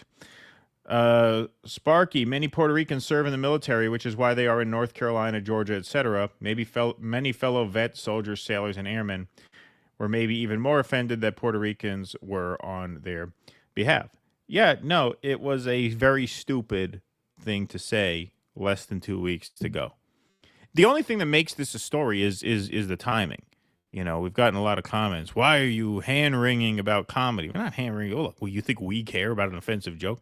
It's a stupid thing to do within 2 weeks of an election at a rally that's going to get national and global press. It's a stupid thing to do. The only thing that makes it significant, strategically. if this happened in June, I wouldn't even give it really much coverage because, if it happens in June, within a month, it's going to be out of the cycle. It's going to be back of mind. Well, we wouldn't even cover it. Yeah, exactly. The timing is really like what makes it. Oh, have you watched this show? Yeah. We're deeply offended. Yeah, we're deeply hurt. We're wounded. We feel unsafe watching TV. We feel unsafe. Any given show could have a guest appearance by Tony Hinchcliffe. That's right. Sparky says military leans toward Trump, so we'll see how significant that MSG screw up was. Yeah, I mean, how significant is a subjective thing, because numerically it doesn't have to be that significant to play a huge role. Like, significant means if the election is decided by half a point and that costs you a quarter of a point, then that was significant, right? All right, we will keep on moving. All right, let's go on to some Bernie talk. We got a couple of Bernie segments here to do. Here's Bernie Sanders making his closing argument for Kamala Harris. Here he is. Some of you are saying, how can I vote for Kamala Harris if she is supporting this terrible war? Meaning the war on Gaza. And that is a very fair question. And let me give you my best answer. And that is that even on this issue, Donald Trump and his right-wing friends are worse. In the Senate, in Congress, the Republicans have worked overtime to block humanitarian aid to the starving children in Gaza. The president and vice president both support getting as much humanitarian aid into Gaza as soon as possible. Trump has said Netanyahu is doing a good job and has said Biden is holding him back. He has suggested that the Gaza Strip would make excellent beachfront property for development. And it is no wonder Netanyahu prefers to have Donald Trump in office. Okay, now I want to pause here. We interviewed Hassan Abdel Salam on the Jimmy Dore Show last night, along with Shama Sawant. For those who don't know that name, he is the founder of Abandon Biden, now, of course, Abandon Harris. And, he said a lot of things that were very profound in that interview. It's up on Rumble now. It'll be up on YouTube, I assume, later on this morning or maybe early afternoon. But, he said we're not, Palestinians and Muslims aren't asking Americans to save Palestine or to save Gaza. We understand that can't happen because we understand that it's either going to be Kamala or Trump and that both of them are horrible as it pertains to this war. We're asking you to do something. And when he says we're asking you to do something, he means we're asking you to vote against the parties of genocide and against the parties of mass murder. So that is a sort of multi-pronged answer to what Bernie says here, because Bernie's saying that Trump will be worse. And what we're hearing from these grassroots Muslim activists and organizers is that may very well be true in a, timeline sense, but they're both genociders. The outcome is going to be the same either way. Right. And so if you want to do something for us, take a stand against this, punish the party responsible. And then when Trump becomes president, if he continues this policy, you punish him. So, that this is not an argument, in my opinion, to vote for Kamala Harris. I do want to remind people, though, that what he's saying here is factually true. What he is saying here, that Netanyahu wants Donald Trump, that Republicans are against humanitarian aid, that is all true. And this is why I say the difference between Kamala and Trump is the speed at which this horrific process will come to a conclusion, because the Democrats feel an obligation to their base to make it look like they're trying to rein Netanyahu in, and the Republicans don't. But I do want you to absorb that. That's what he's saying there is not factually wrong. That's why I'm telling everyone now. And look, you're going to wish you listened to me in a few months if Trump does win, because to all the people now who are trying to gaslight and twist themselves in knots to say, oh, no, Trump wants peace, he's the peace candidate, you're going to have a lot to answer for by the spring if Trump wins. A whole lot to answer for. You're going to have a whole lot of egg to wash off that face of yours if you're running around here telling people that, no, actually Trump wants to pursue peace. Does anyone really believe that? Does anyone really believe that? They're really. I guess some people talk themselves into that, but really they're just like. I'm going to get into this a little later. It's the flip side of the Kamala thing. You are willing to support genocide because you think you're going to get something out of it. Exactly. That is really what it comes down to. And people who are supporting Trump now saying, oh, he's playing 4D chess, when it's shown that he means exactly what he says, go ahead and finish the job, you people ain't going to say shit. You're not going to say shit. Yep. But even more importantly, and this I promise you, after Kamala wins, we will together do everything that we can to change U.S. policy toward Netanyahu. Okay, so now this is where it just gets really offensive into the realm of absolute bullshit. This is a phrase Bernie likes to use. I'm going to do everything I can, meaning nothing, meaning you're not going to change anything. We're going to do everything we can. Notice he never says what that is. We're going to do everything we can to change policy, except threaten to withhold your vote, apparently. Yeah. We're going to hold Biden's feet to the fire. Right. Why don't you do everything you can right now and promise not to vote for Kamala Harris unless she gets old man Biden there to sign an arms embargo? That's something you could do right now that you're not doing, right? So what do you mean we're doing everything we can to change policy? If you're willing to do everything you can to change policy, that ought to include withholding your vote, right? Fucking scumbag douchebag. Oh, no. No, not everything we can. Everything we can up to the line where we would actually threaten the power of the Democratic Party. Yeah. That we're not willing to step on. Bernie is really a fucking pathetic figure at this point. Nobody listens to him except to attack him, really. Mm-hmm. He has no influence with the libs. The only thing the libs like about him is they like to pretend he represents the left so they can say, see, even Bernie says it. Even Bernie says it, not realizing that nobody cares anymore.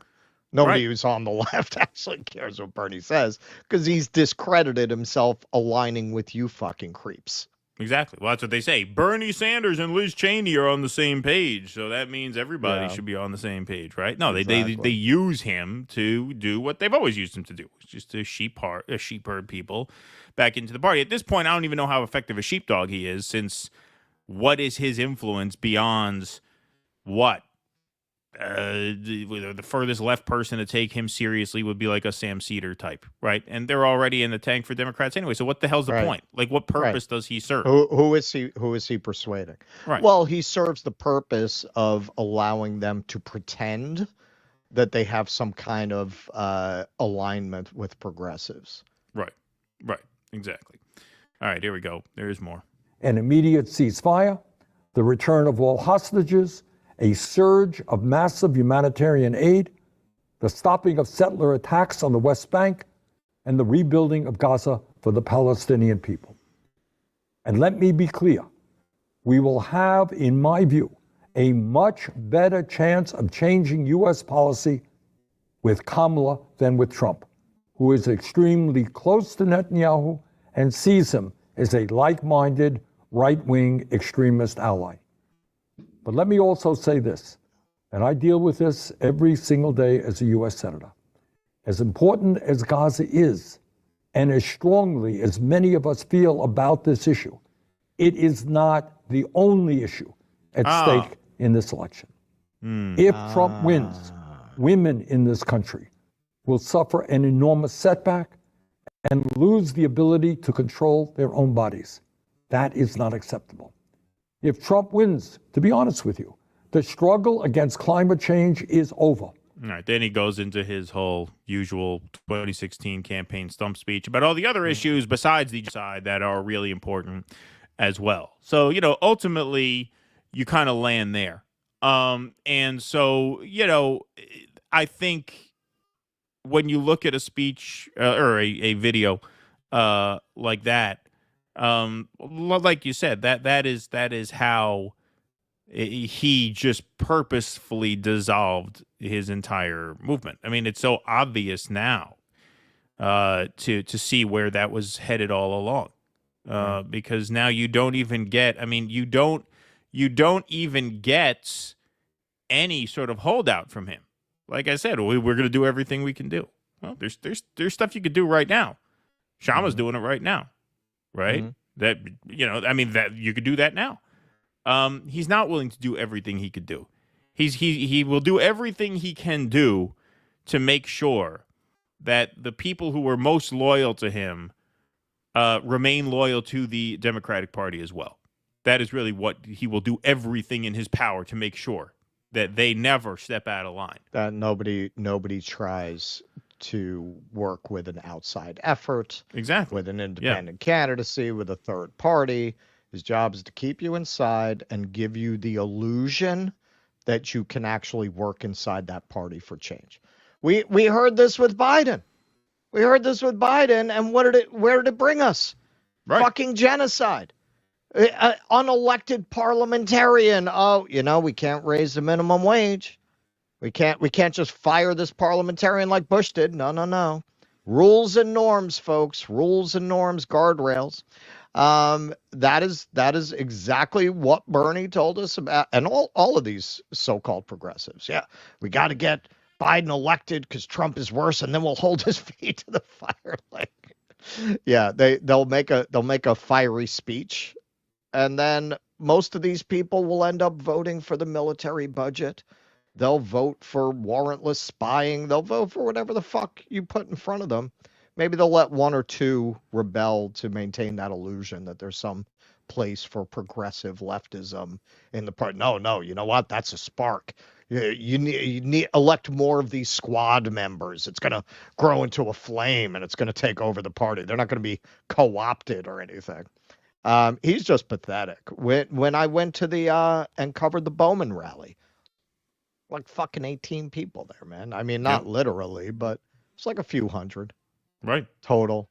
Bowman, AOC, Bernie, few hundred people. It was like the concert at the end of Spinal Tap. It was just nobody gives a shit anymore, man. When they go live, Nick tweeted this out not too long ago. They did an event, and Nick was like, "I got more live viewers than that." Right. Yeah. Who is their natural constituency now? They burned the genuine leftists, and the libs will always hate them. You can't step out of line with those people. So who's your constituency? Why even send them out to campaign?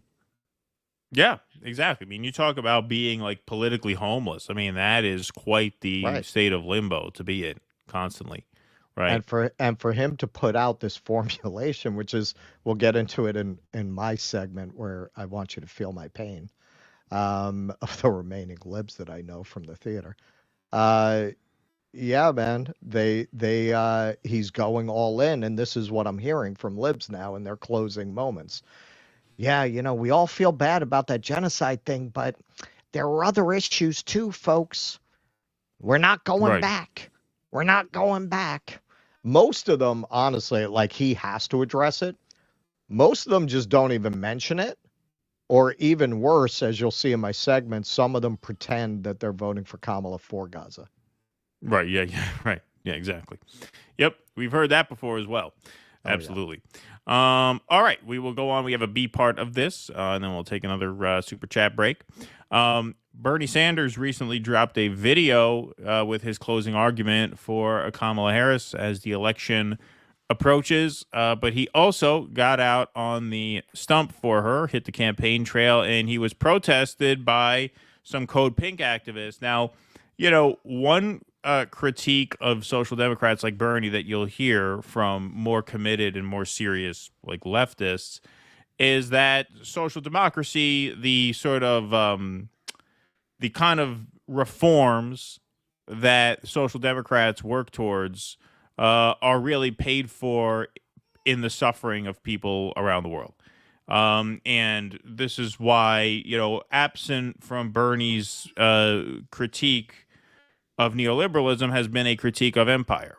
And that has always been a sort of disconnect within his own coalition. And no video really demonstrates that as well as this one. Like, this is a perfect metaphor for that in action, where you literally have his former base screaming from the balcony about Palestine and about Gaza as Bernie rattles off concerns from the 2016 platform about the banks and the landlords and this and that. So this is really a perfect metaphor for that rift that we've been talking about these past couple years or so. Will you push for an arms embargo? Arms embargo now! I want to talk a little bit about what Kamala is going to do. When she began her campaign, Talk about Palestine! the first thing that she said was that as I go around the country, I see a major housing crisis. And it's not just homelessness. What it is that we are seeing people paying 50. You're wasting our time. You hear that? You're wasting our time. Screaming about, we have a housing crisis. The landlords are screwing us. He says, you're wasting our time. Yes. The billionaire class. Exactly. Seeing people paying 50. Let's take on the corporate landlords who are ripping off their tenants every single day. What about illegal settlements? Kamala understands door. something that everybody in this room should understand, that it is an absolute disgrace that in America we have the highest rate of childhood poverty of almost any major country on earth. You've done a lot to fix that in your time there, Bernie. So to see him just rattle off the laundry list of concerns recycled basically from his 2016 stump speech. I'm surprised he's got that many people there. He does. He's got a big crowd. Well, where is this? Where is this? I believe this is in Wisconsin.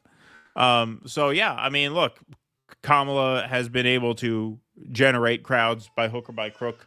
I don't know exactly how. But, yeah, no, I mean, he's got a full room there.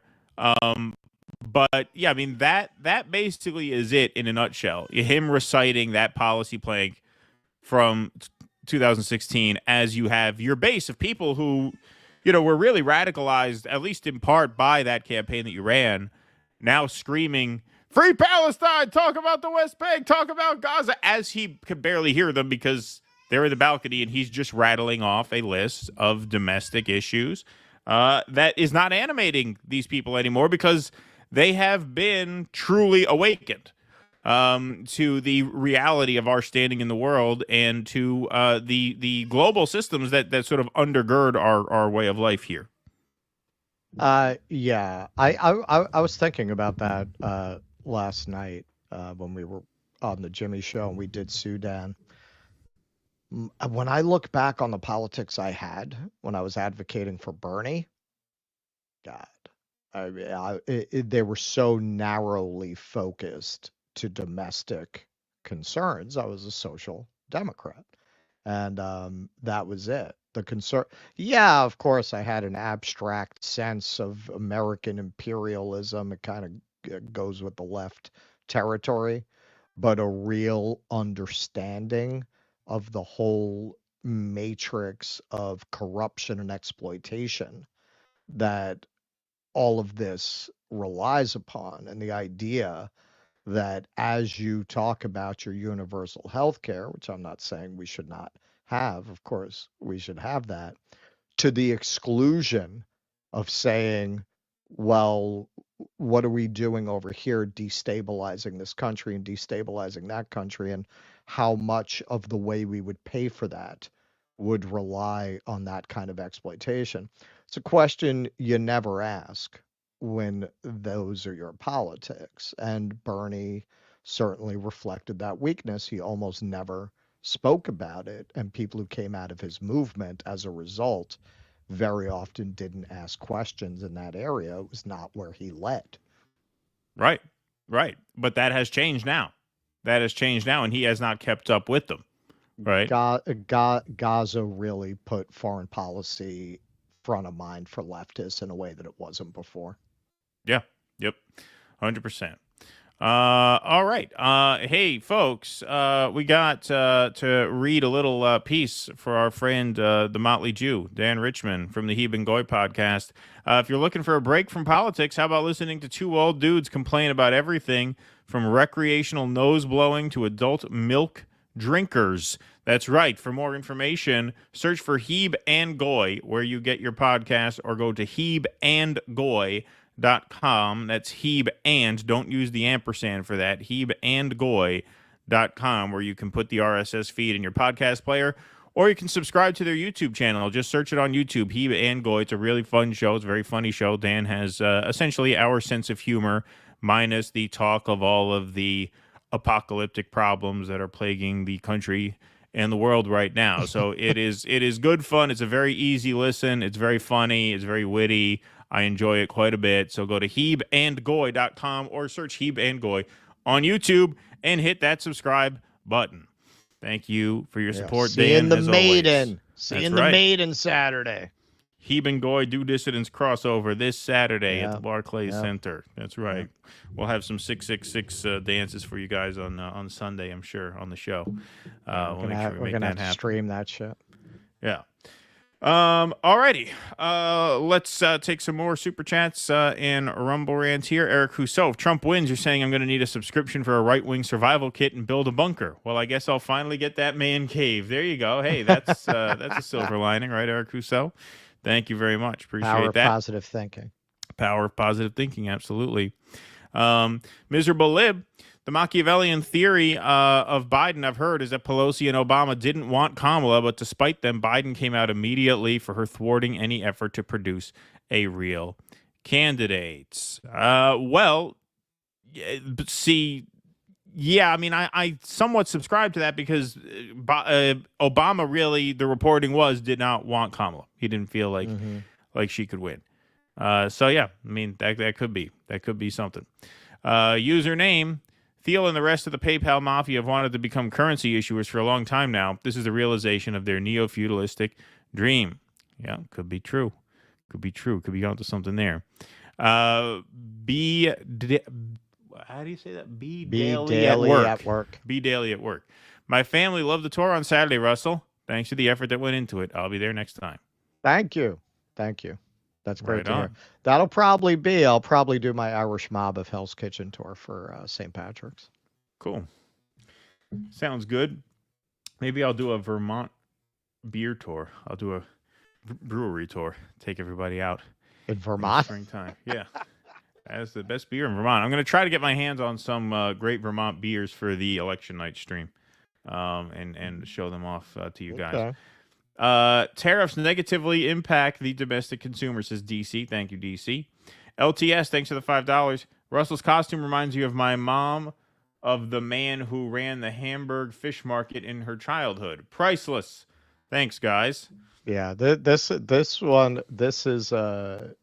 not a very well made costume. I'm getting Brezhnev. I'm getting Groucho Marx is kind of an obvious one that I could see. Right. I should have just gone for Groucho Marx. Yeah, that would have been fun. I think it looks good. DC, thanks for the $2. Look up the difference between serfdom and peasantry. Peasant sounds better. It's got more rhythm. That's what I think. Sparky, thanks for the $10. Milei is selling out the very cultural essence of Argentina. He's a globalist who pretended to be Trump to get elected. Yeah, he sunk their gold reserves to the Bank of England for extra globalist control. Didn't he also get rid of, he fired the woman who was going to vote to end the blockade against Cuba? Didn't he just get rid of somebody there? Yeah, no, he is... Look, it's no surprise at all that guys like Elon love him. No surprise at all. Their whole brand, they're these fake edgelords who basically just parrot State Department talking points, but who mask it in this kind of like cool, slick, tech bro, futurist panache. Right, yeah, exactly. Yeah, it's a bunch of bullshit. Gabbage. Milei turned down BRICS membership. Yes, he should have accepted it and played both sides like Lula in Brazil. Well, Lula blocked Venezuela from joining BRICS. So Lula is a bit suspect, as they say. Lula was also not at the BRICS summit, which is very odd. But Milei is a globalist POS. Trump is initially easily fooled by clowns like Millie and Malay. Absolutely. We're doing a piece on Millie actually later. Yeah, you want to see what they have planned for us? Look at Argentina. Yeah, there you go. Marigold Rose, thanks for the $5. Tell your mail carrier to vote no on the new TA and look up Build a Fighting NALC. We are battling with our union establishment. Yeah, we have to do something on that. There's that, and I want to cover the independent guy in Nebraska too, maybe Sunday for our election preview. Track and Trace in the morning. Thanks for the $10. Appreciate that very much. Sparky, thanks for the donation. Javier Milei is trying to turn Argentina into Disney World by monetizing its cultural aspects, but it'll end up like an abandoned roadside theme park, post-Katrina versus pre-Katrina New Orleans at best. That's a good point, Sparky. I like that comparison. It's funny being from a city that's one of the most touristed, but we have a lot of stuff here. We have a lot of native people here. So the culture of New York can never be defined by its tourism. I mean, at least not under current demographic circumstances. But you go to these cities like Florence and Venice, and it's really weird, particularly Venice. It is like going to a Venice-themed amusement park. There are no people there who live there. Like numerically, right. I think it's like 40,000 total people living there. It is just completely like, literally, you might as well be in a theme park. Every person you see is a tourist visiting Venice. Like there is definitely something to that. You say, wow, tourism, it'll take in tourism dollars. At what price? Because there are certain places where they're not places anymore. Florence too. Right. I mean, if you're in those main areas of Florence, there's no Florentines. I mean, it's tourists. That's it. Right. Okay. We're going to move on here. Let's go a little out of order. We're on closing arguments, so we may as well do your lib closing argument piece now and then do our last two after that. So let's do that one now. All right. Yeah, this is a quick one. I just I wanted to share my pain with you. So this really will tell you why I have not directed a full production in 10 years, because these are both examples. Although I've seen many others from libs, generally, these are examples of people that I know from the theater. And their closing names and arguments faces are of blurred libs. out, obviously. Yeah, obviously, yes. I'm actually much more excited than I thought I'd be to cast my vote for a black Indian woman today. I was expecting to be slightly excited, but it turns out I woke up feeling extra invigorated. I woke up with a chubby. Right, yeah. Thinking about it. Okay, so you might think you know cringe libs. Spend some time with people in the arts, man. Like, this is the level of fucking cringe you're talking about. It is really unique to that scene. I have seen no other group that is as cringe as these people are. This is not a defensive vote. I can't wait to have a president who I and my students can look up to. If you are somehow on the fence in this election, just think of the kids. Wow. And the women. And the old people, and the sick, and the minorities, and the LGBTQ community, and the environment, and the unions, and the nurses, and the teachers, and the firefighters, and the Puerto Ricans, and the rape victims. Okay? And the people of Gaza. Really? Dead last. Wow. And the rest of the damn world, not just yourself. A vote for Trump is a hate crime. That is as pure a representation of the lib mind squaring the circle of supporting a genocide as you will ever find. Now, this one, I don't know where these things originate, but this is much closer to like the general meme I'm seeing going around with libs, this formulation. Just a reminder that you can't tell someone you love them and then vote for someone who is actively trying to take their rights away. You may be able to separate relationships from politics, but that is a privilege that not everyone has. You mean like people being genocided? You Right. mean like that? So how do you explain your vote to Arabs and Muslims? Well, of course, most of these people don't actually know any Arabs or Muslims. Spoiler alert: both of the people involved here are white as chalk, and that is usually the case with most of the people you will see saying this kind of thing. And I gotta say, I'm not aware of Trump, and we're not fans here. We don't hold back from criticizing Donald Trump. I'm not aware of any particular policies that he has regarding taking rights away from gay people. That's what's being referenced here. Taking rights away from gay people. If you consider taking the right to give experimental medical treatments to your child based on a vague and little understood diagnosis, sure. But I mean, the New York Times just ran an article about how there is a study that has been done actually by someone who gives gender treatment to minors and has for over 10 years. This person did the study. Presumably, they'd be biased in favor of showing these treatments are effective. And the study showed actually they are not effective. They do not improve psychological health. They do not improve chances of self-deletion. And this is done by somebody who supports these kinds of treatments. They decided not to publish the paper because they're afraid it could be used to argue against these treatments. Lock me in a fucking logic jail. Their own study scientifically showed it doesn't work. And they said, well, we can't publish this because people might think it doesn't work. That's the level of insanity you're talking about. So if that's what you mean when you say take away rights, well, that's really not taking away rights for unless you're into doing experimental medicine on children.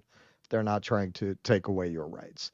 But even if they were, how narcissistic, how epically self-involved do you have to be to make the argument love is love in the face of genocide? That's Right. the reason to support Kamala Harris in the face of genocide. You feel that way? You want to vote for a candidate who supports your right to live the way you want? Go vote for Jill Stein. Right. There you Right. go. No one's Yeah, telling there you you to go vote for Donald Trump. At least we're not. Right. And here, this is what I mean, that this is a meme. I don't know where it started, but here's a fella laying this out in video. Just a reminder that you cannot tell someone you love them and vote for somebody who is actively trying to take their rights away. You may be able to separate relationships from politics, but that is a luxury and a privilege that not everybody has.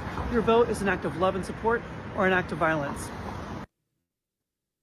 It is so fucking disgusting to me. The way that the liberal class is so addicted to virtue signaling. They are so addicted to expressing themselves in that smug, superior way that even under these circumstances, they cannot resist framing this election in that way. Well, not everybody has that privilege. Well, not everybody has the fucking privilege of not being bombed. Right.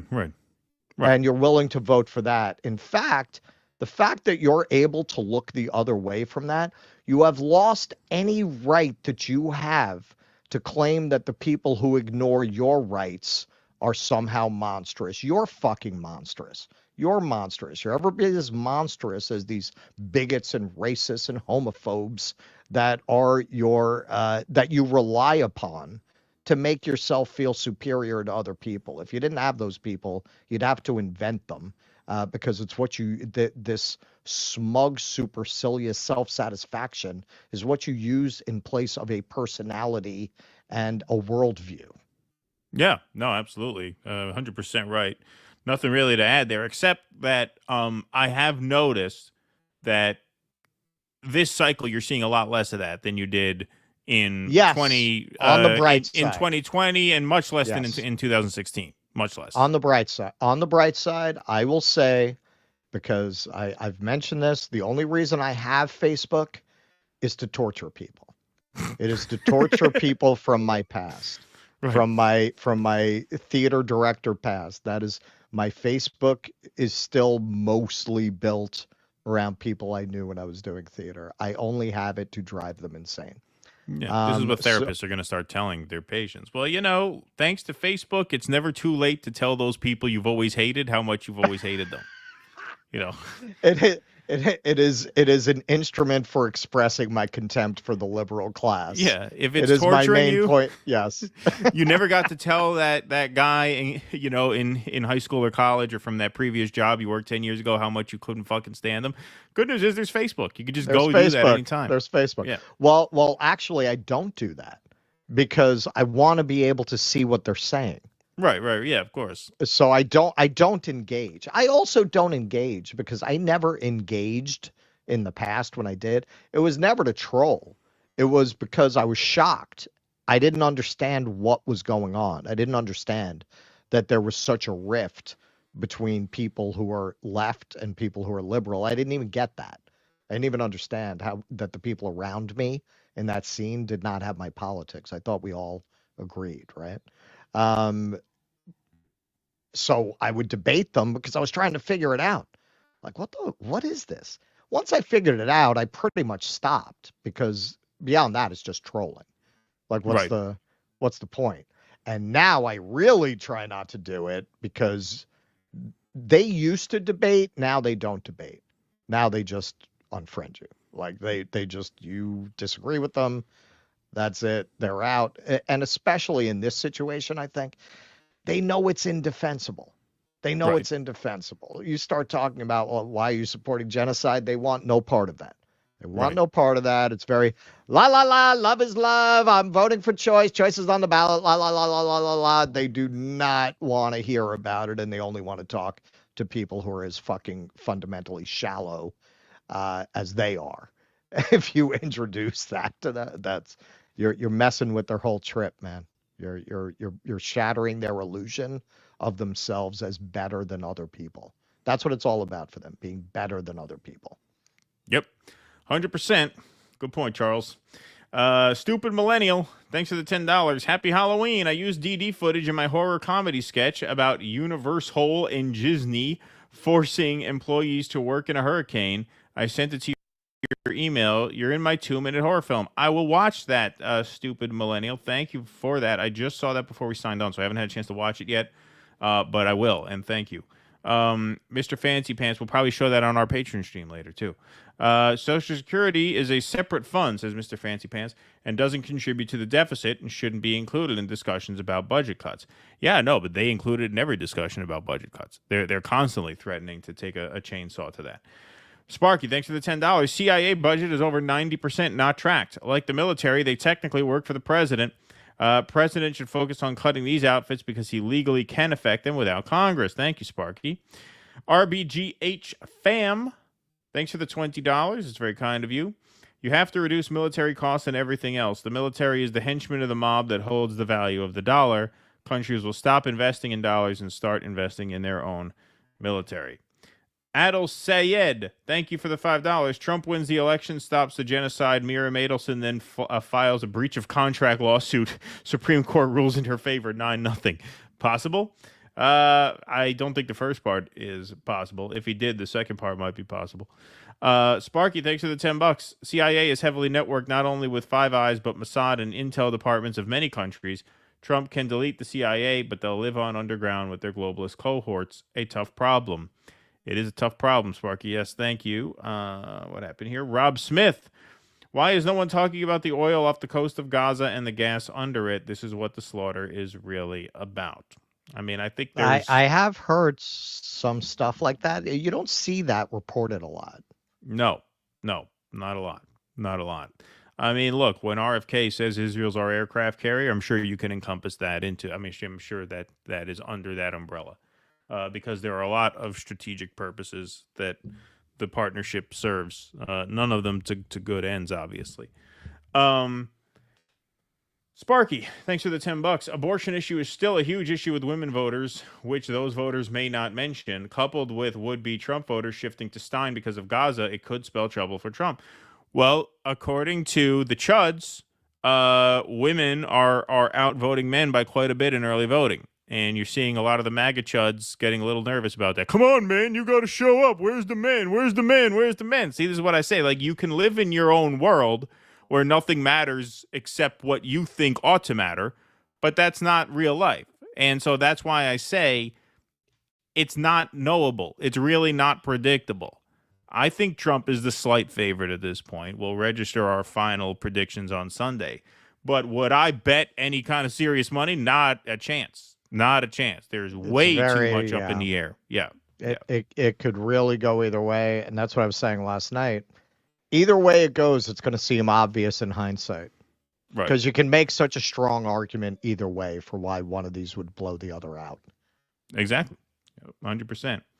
Vicky Blair, thanks for the $10. Oh, my God. Yes, Vermont. I can finally go to a DD event. Yeah, there you go. We'll rent a bus. We'll go to some great spots. Hey, man, I told you when I was hanging out with my friend in fucking New Hampshire, somebody bought me a beer. Yeah.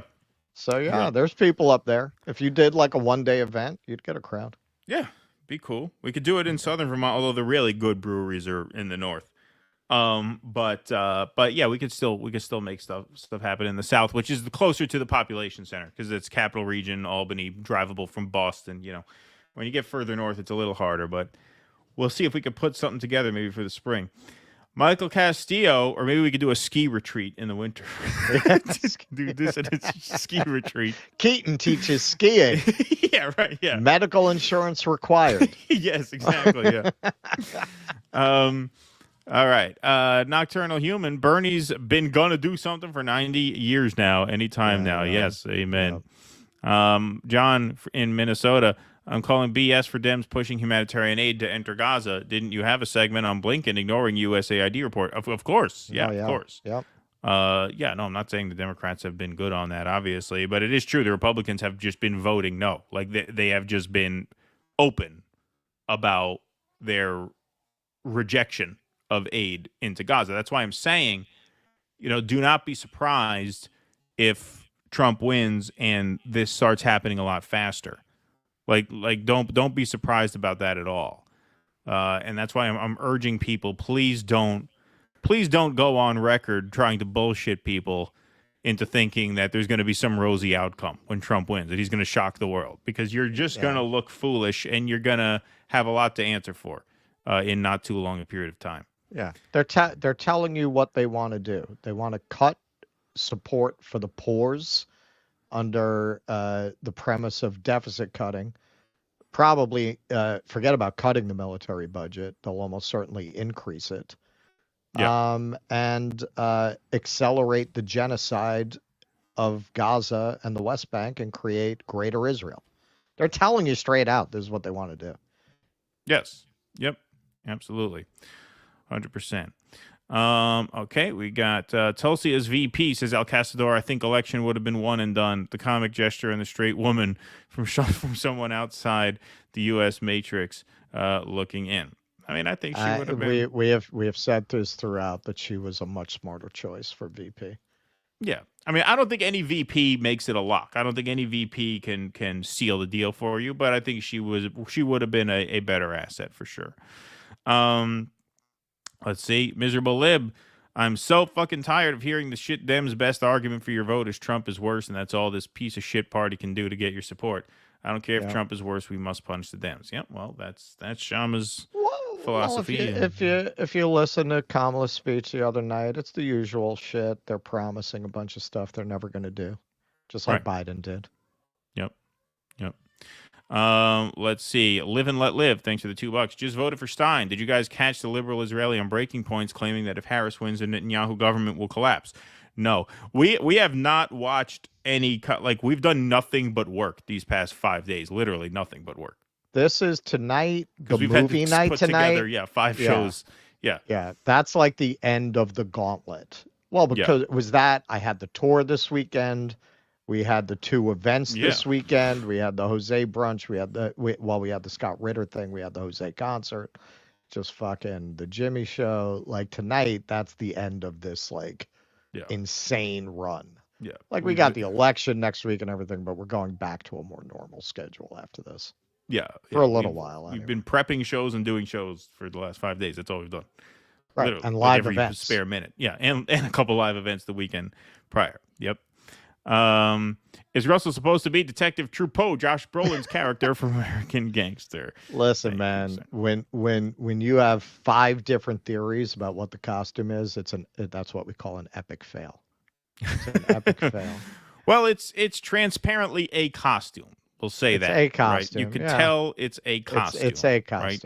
Yeah. Yeah, exactly. So it's not that bad. Tonight for They Live, I'll do the Hunter Thompson thing. That one's obvious. Right.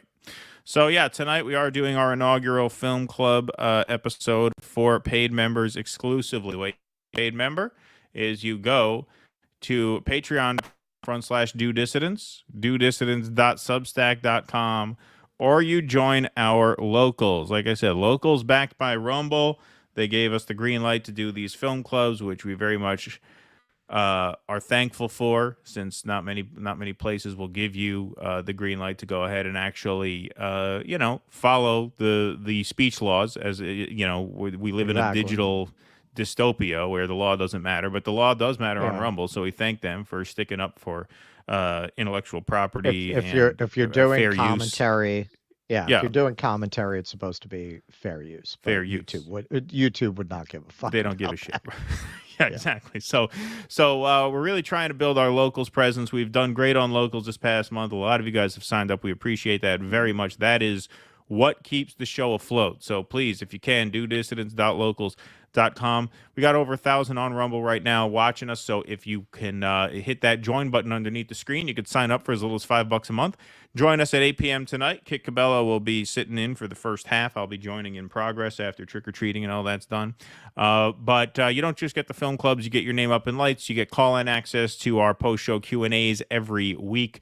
You also get supporter streams where we do content and take calls. Access to special events as they happen. Russ just did a supporter stream for his walking tour. We streamed our live show in New York City over the summer. We're going to have an arts festival in the spring. You'll get streaming access to all that stuff for just $5 a month. And, of course, it comes with the good karma of supporting independent media. So that's dodissidents.locals.com. Please and thank you very much for your support. You guys are, of course, the backbone of the program. All righty. Let's take a couple more super chats and Rumble rants, and then we got a couple more things to do here. Here we go. Michael Castillo says, Russell, I want to go to your Hell's Kitchen tour. I'm planning on going to the mothership to see Jimmy Dore vote Jill Stein as a protest against genocide. Yeah, well, he's playing there in November. That's why we're hosting the show. That's why we're doing the show, yeah. Yep, indeed. Okay. Sparky says Lula's installed by the U.S., so he pays them back by blocking Venezuela from BRICS. He also had a goon squad assassinate Haiti's President Moisi for the U.S. Is he fully U.S. captured? We'll see. Yeah, it doesn't look good. Not good. Believe me, not good. Michael Castillo says Jimmy's supposed to be at the mothership in February. I think he's going in November, right? I think that's... He is in November, yeah. Oh, no. No, that's not it. No, he's going to be in the Midwest in November. Oh, I thought he was going to be... I guess in February he's going. Yeah, so that's right. I got that. I got it mixed up. Yeah, he's going to be in Kentucky and a couple other places. You know what it is, because I was talking to him about the Shama thing in Seattle. That's right. Yeah, he's going to be in Trump country. In Kentucky in November. Yeah, it's going to be with the Trumpers. He's going to be entertaining the garbage. The garbage tour. The floating island. Yeah, actually floating garbage.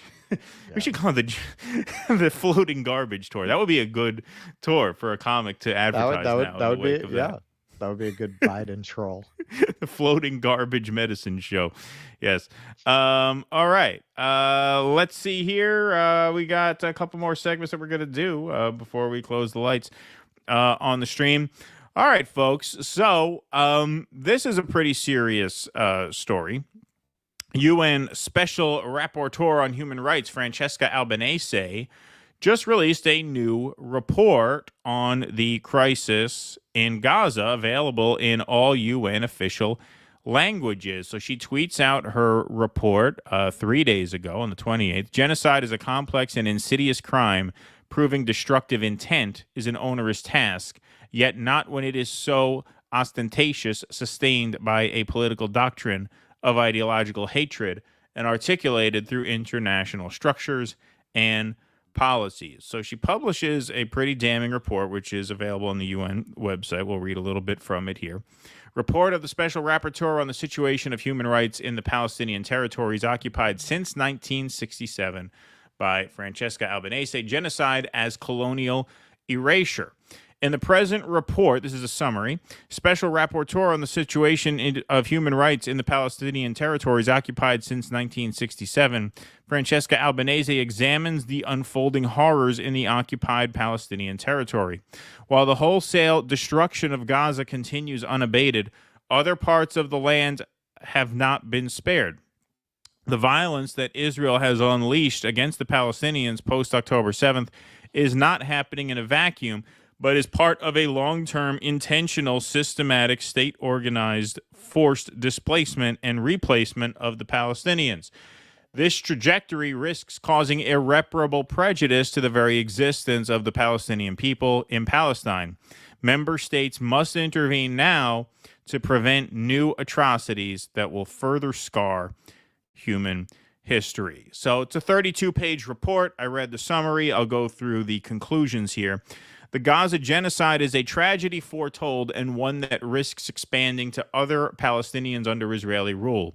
Since its establishment, Israel has treated the occupied people as a hated encumbrance and threat to be eradicated, subjecting millions of Palestinians for generations to everyday indignities, mass killing, mass incarceration, forced displacement, racial segregation, and apartheid.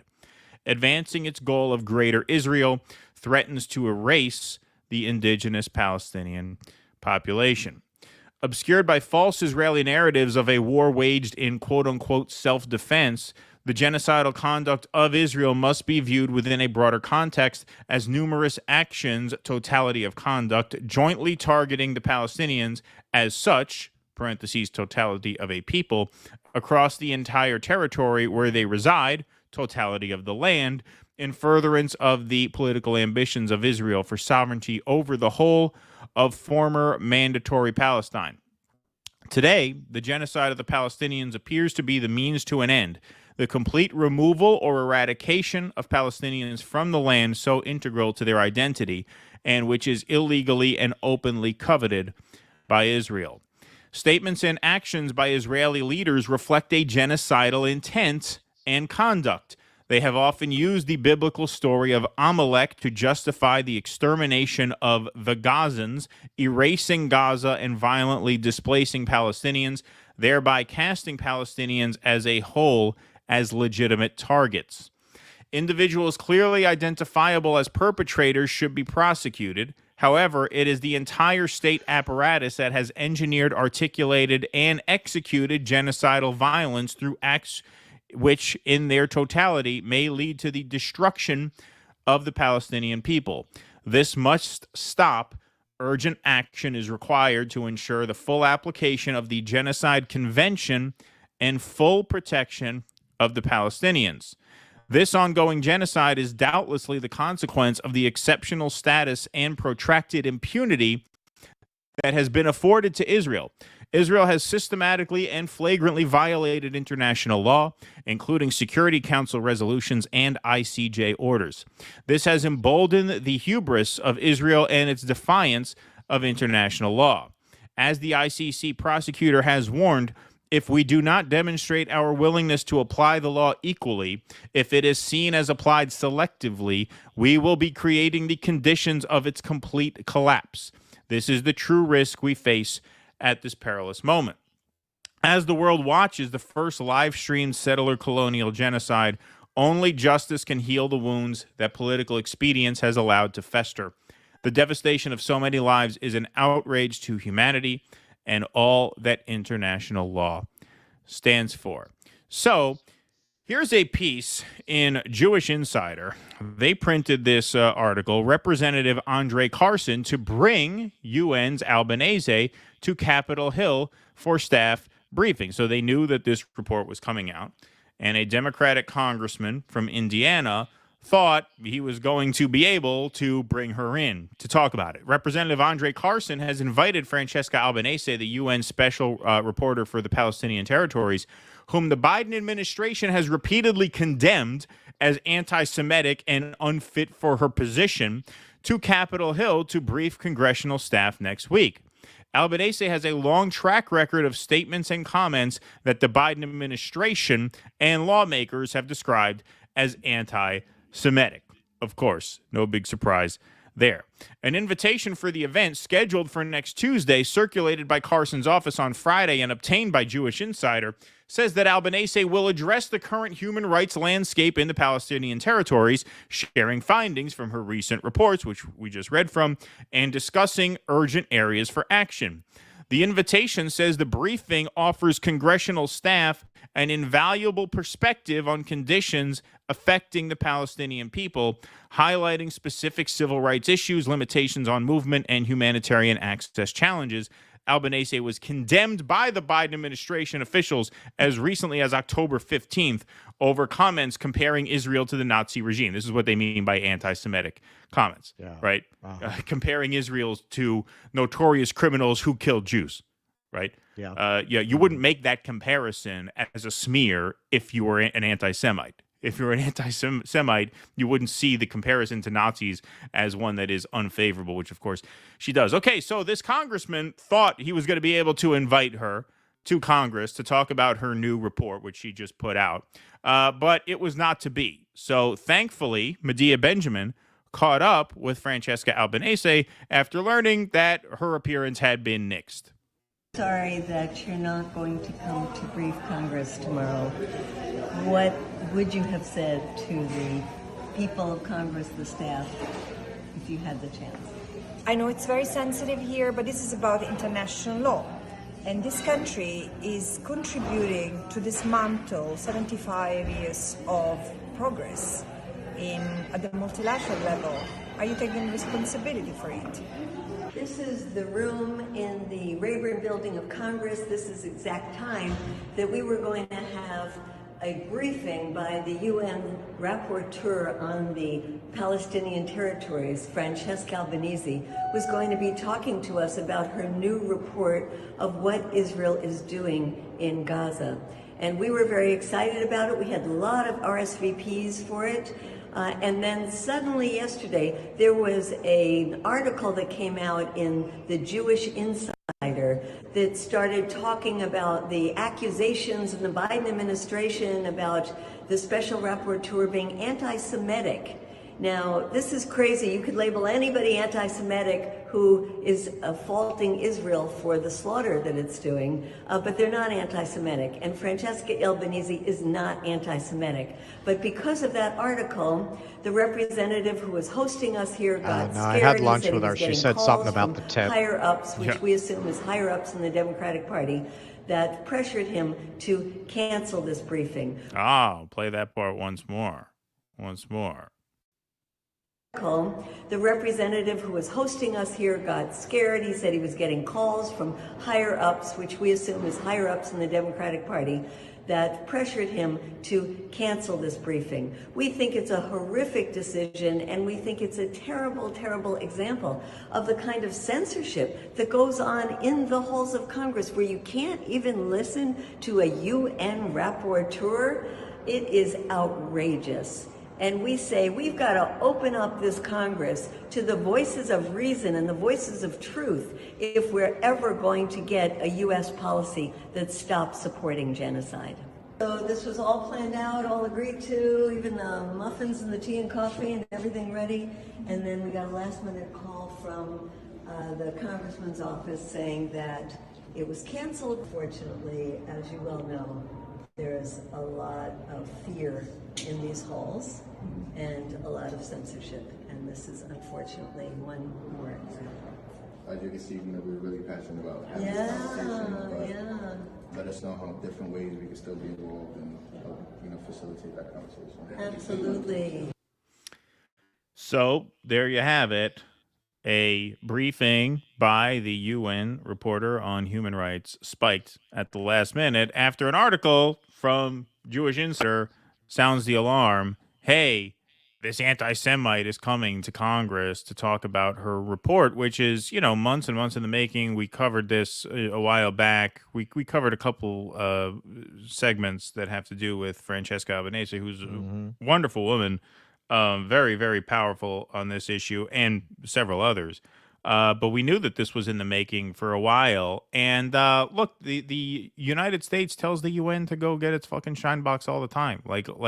It's not that anything would have even happened as a result of this briefing.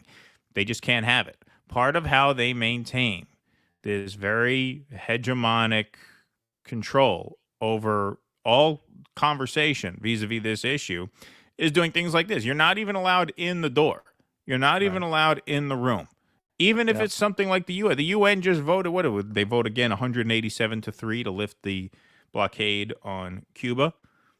Matthew Miller gets asked about it. Yeah, we don't care what they think. Like that's it. They just shrug it, but they won't even do that. Like on this issue, you can't even get in the door. They censored this woman who they have condemned repeatedly for anti-Semitic comments, and when they cite what they were, comparing Israel to Nazis, there's nothing anti-Semitic about that at all. I think it's a disrespect. I actually feel it's disrespectful to Holocaust victims not to make that comparison nowadays, given what's happening.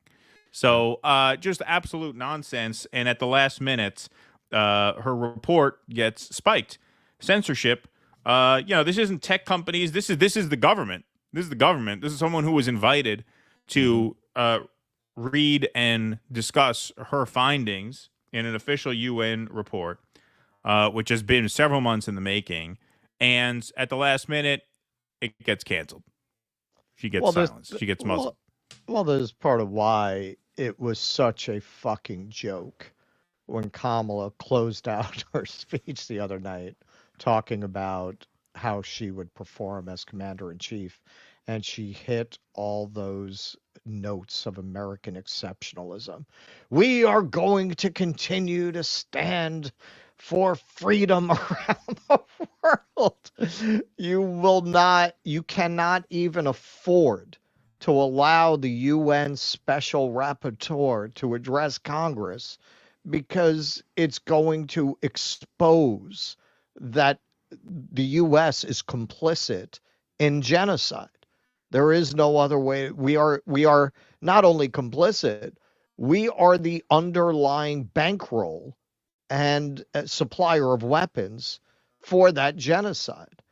And not only there, I mean, our corporations, our proxies, and ourselves are interfering in African nations where they have minerals, where they have material supplies that we need to keep cheap for our companies. The idea that we're this force for good in the world, that we're this shining city on the hill,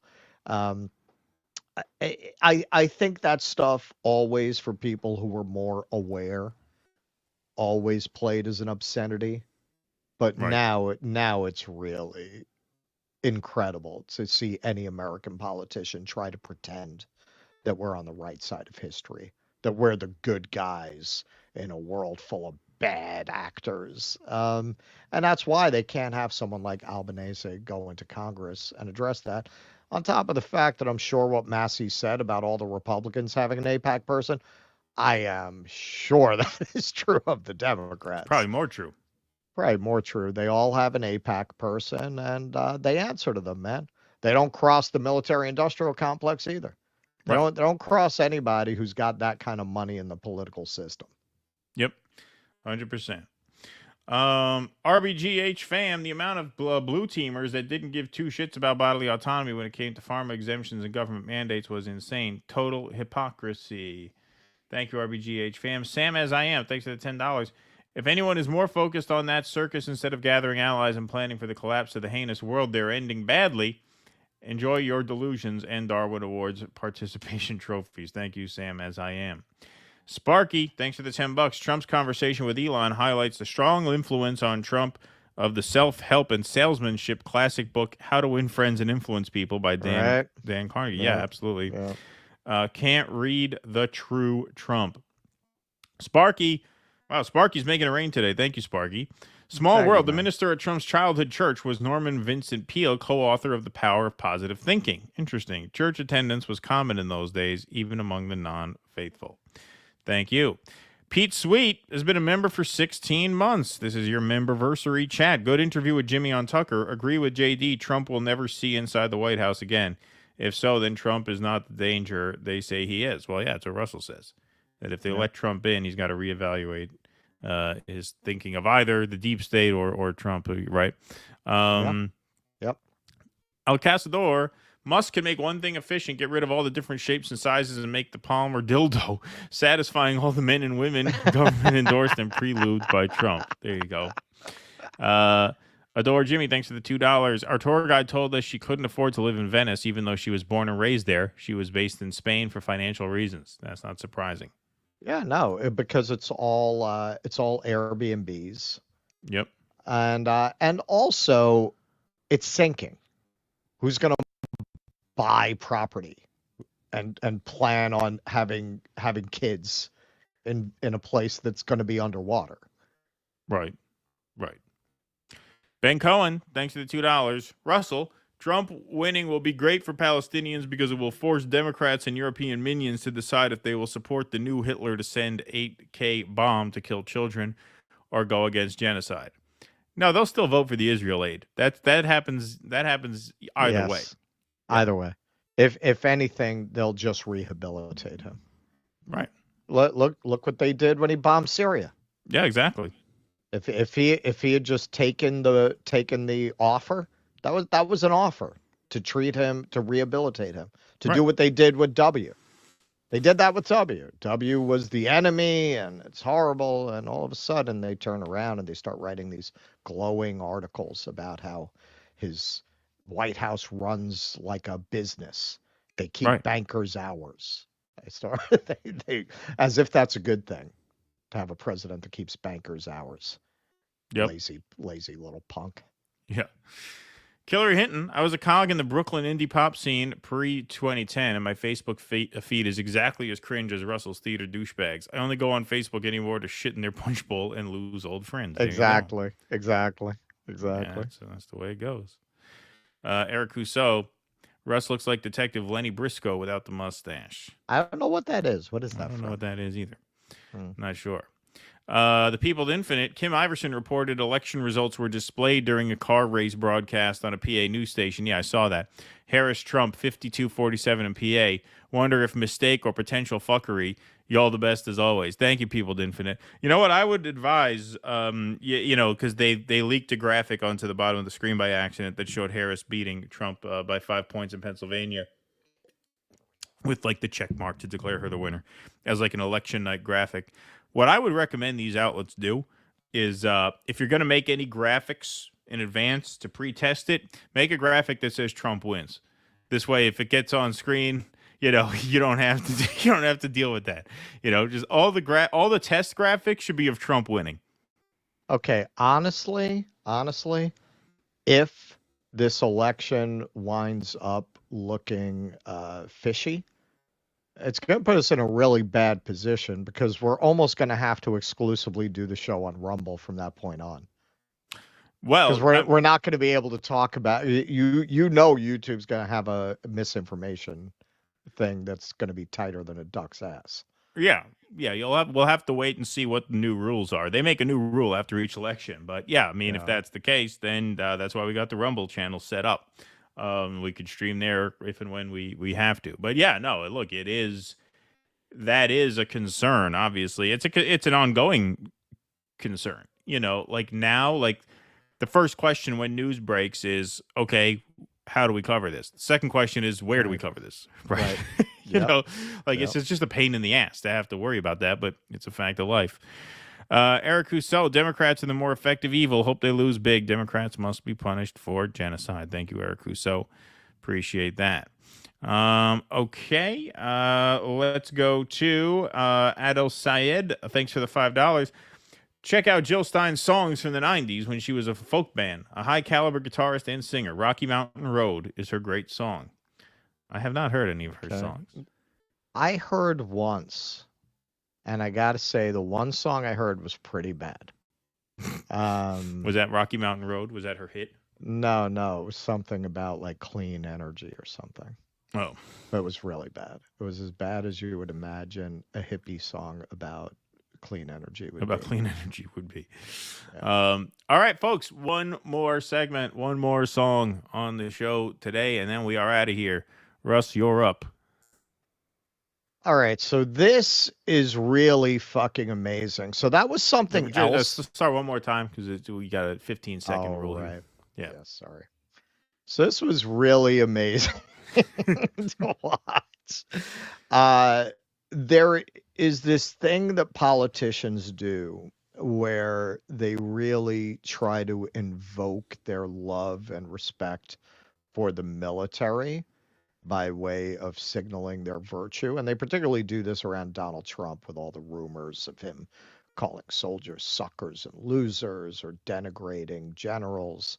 And we don't know what the truth of that is, but these generals, these former military people who have worked for Trump are highly incentivized to make those kinds of claims because official Washington has made it very clear that you're never going to work in this town again. You're not going to get in on that big consultant money if you don't throw Trump under the bus. Now, Mark Milley has been really cashing in on that, running around calling Donald Trump a fascist. And whether that's true or whether that's not true, it doesn't really seem like he's being motivated by a fidelity to the truth so much as a fidelity to making that money, making that big money, more money, more money. Retired General Mark Milley gave a fawning speech on Monday to a sea of tailored suits at the American Bankers Association's annual convention in New York. Since retiring from his role as the U.S. military's top officer, Milley has found a new calling, sharing his strategic expertise with those who can make him money. From a capped military salary of $204,000 a year, Milley's income has skyrocketed. He's joined the faculties of Georgetown and Princeton and also entered the lucrative paid speaking circuit. For his speeches, Milley is represented by the Harry Walker Agency. Now, we see a lot of just crazy shit in this line of work. This is one of the most disgraceful acts of self-abasement I've seen from a public figure. Now, I am not a military person. I know we have military people amongst our audience. Maybe you can educate me. But I know there's a certain protectiveness of certain phrases that are connected to the military. And one of the things people will often say to military people is, I thank you for your service. Milley literally said that to a room full of bankers. Mm-hmm. He literally said, we get thanked for our service. I want to thank you for your service. Now, again, I'm not a military person. Maybe a military person can inform me. That's kind of an insult to military people, isn't it? Wouldn't you guys consider that kind of a disgrace for especially somebody at his level? To say something like that to bankers. Yeah, to bankers, especially he's not saying it to a firefighter. Oh no. Right. That I think would be fine. Yeah. No, he's saying it to bankers. Yeah. All right, so check it out. It has to be seen to be believed.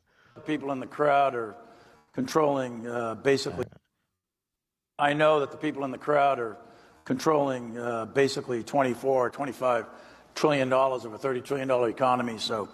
Good on you for doing that, and you may or may not quite realize it. I know people thank all of us in uniform for our service, but I want to thank you and your service because the two key components of national security and the international scene is a strong military and a strong economy. And I'm here to tell you that the banking community of the United States is strong. 4,500 banks across the country. We've got an incredible economy, as you just saw with the economists saying the envy of the world. And a lot of that has to do with you guys. So thanks so much for your service, too. Oh, my God. Wow. Thanks for your service, too. Wow. Did he leave his nuts in the green room to do that? Yeah. Wow. That is really a disgrace, man. And this was said pretty openly. I don't think I'm spilling the tea here that this is like secretly off the record. I was hanging out in the green room with Dennis Fritz, who's a former military man who's written a book we want to cover about how the Iraq War started, and Colonel Wilkerson. And I asked them, why didn't you go for the money? And, the upshot is they had that integrity. They looked around, they saw what was going on, they saw how many of these military people, it's not about the country, it's not about honor, it's about cashing in, it's about connections, it's about the revolving door. And they didn't want any part of it, man. There are honorable people like that, but Milley is obviously not one of them, and it's rampant enough that they both walked away. They both basically had the same take, like, this is not what I signed up for. This is disgusting. And somebody like Milley, that's the result, but that's the person that the press will hold up because he'll say any shit that they want to hear because he wants to keep getting these gigs. He wants to keep getting these speaking engagements. Look, he's got an agent. And this article also talks about how he said something that would play in a room like this. I can't remember what it was, but you shouldn't be saying that in public. And they scrubbed it. They took it down. It was originally on the site of the company that represents him. They took it down because they want to keep his speaking fees up. There's a business for these people, and the media is going to go to you and tell you Donald Trump denigrated a 4-star general. This guy should be shit on. Yeah, no, I mean, and that is what they will point to, for the sourcing of a lot of these reporting. Well, you're saying the generals lie? Well, maybe. I mean, what? It's implausible that they would lie? Oh, the honor, the integrity of our troops. Look at these guys. We just covered on Jimmy's show yesterday how Petraeus is being paid as a consultant by another one of these companies. I think he's actually a board member of KKR, I think it was called, and it's the parent company of what used to be known as Blackwater. And he's running around helping them to scheme to create essentially walled off neighborhood concentration camps as what Gaza looks like after the war. Concentration camps with biometrics with mercenary guards. These are the people you're supposed to respect. I'm not saying all military people, but you don't deserve respect by definition because you're in the military. Look at this fucking piece of garbage. Look at this piece of garbage. Thanking bankers for their service. He knows where his bread is buttered. He knows that's the kind of shit these fucking goons want to hear. Yeah, you know what? I served the country with my rapacious greed. I'm actually a patriot. That's exactly what they want, to have some general go up there and validate their scumbaggery that way. No, I mean, and then to start clutching your pearls when Donald Trump insults him. God. And this is why, yeah, Americans are the most propagandized people on earth. This is how you get people who consider themselves liberal sharing John Brennan, who lied before Congress, whose CIA hacked into the computers of the Senate to see how their investigation of torture in Iraq was going. All these libs are sharing around his op-eds about what a threat to democracy Trump is. You just have to be so ignorant. And part of that ignorance is convincing people that when you read the New York Times, you're getting the news. You're not getting the news. You're getting the propaganda that people like this want you to absorb. Absolutely. All right, we'll take some super chats and rumble rants before we close the lights here. Furrow Squeen, Fire Dancer. I'm completely late to this stream. I've been listening while I'm emptying my kitchen to be refitted. When I look at the screen, I'm like, is Russell going to court? Then I realize Halloween. That's right, it is Halloween. That's how I always go to court. Lenny Bisco is from Original Law and Order. Oh, okay. Yeah, I know what you're talking about now. I forget the actor's name. Who was the actor's name who played him? I forget. Or is that the character's name, or is that the actor's name? Furrow Squeen, Fire Dancer. I came on here to listen to a nice stream by two intellectuals, and it was all fuck this and fuck that. Do better, boys. Thank you, Furrow Squeen, Fire Dancer. I agree, Russ. He's the great Jerry Orbach. That's the actor's name, Jerry Orbach. Law and Order, 1992 to 2004. Thank you. I'll tell you funny very quickly about Jerry Orbach, because I also used to do Italian mob tours. So there's a guy, Crazy Joey Gallo, who got whacked at Umberto's Clam House. Yep. Today, that's De Gennaro's down in Little Italy. But, you know, in the spirit of the 60s, and I talked about this a little on my tour, how all these bohemians had a real naivete about criminals. They saw them as counterculture. So Joey Gallo, because this was the era of prison reform, where they would, you know, you go to prison and you could take philosophy and literature classes. So he comes out of prison like a half-educated wise guy talking about Kafka. So this really played to the fantasy life of the hip set in Greenwich Village. So he was very close friends with a lot of artists of the period, and he was best friends with Jerry Orbach and his wife. Jerry Orbach actually did the eulogy at Crazy Joey Gallo's funeral. Oh, wow. Yeah. Wow. Didn't know that. Kawhi Cowboy, do you think the libs will be against genocide in Gaza when it's on Trump's hands? Some. But, you know, look, I mean, a lot of people don't speak out because they're afraid of repercussions, career repercussion, right? I mean, they're interested in expressing outrage that doesn't cost them anything. Exactly. You know, this does not fall into that category necessarily. All performative. Yeah, exactly. Sparky, thanks for the $10. Israel and U.S. are like the Martians in 1990s sci-fi movie spoof Mars Attacks. We come in peace, we come in peace, we come in peace. They proceed to lay waste to humans in the earth. Yes. Good analogy, Sparky. P. Walker, thanks for the $5. Trump will deport Muslims and Democrats will quietly cheer it on as they will blame those voters, along with Russia, for election losses in 2024.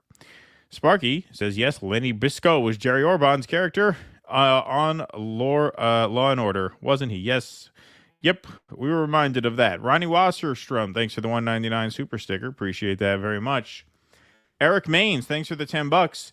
The only time you saw fear in that soldier's eyes was when they fitted him with a lobster bib before his speech when he inquired why he was informed for the flood of semen after he got done sucking. There you go. Thanks. That's very graphic super chat. Thank you. Sparky, thanks for the $10. And that's why we love our audience. Yes, indeed. Indeed. Sparky, generally, no pun intended, being promoted to general is completely political nowadays.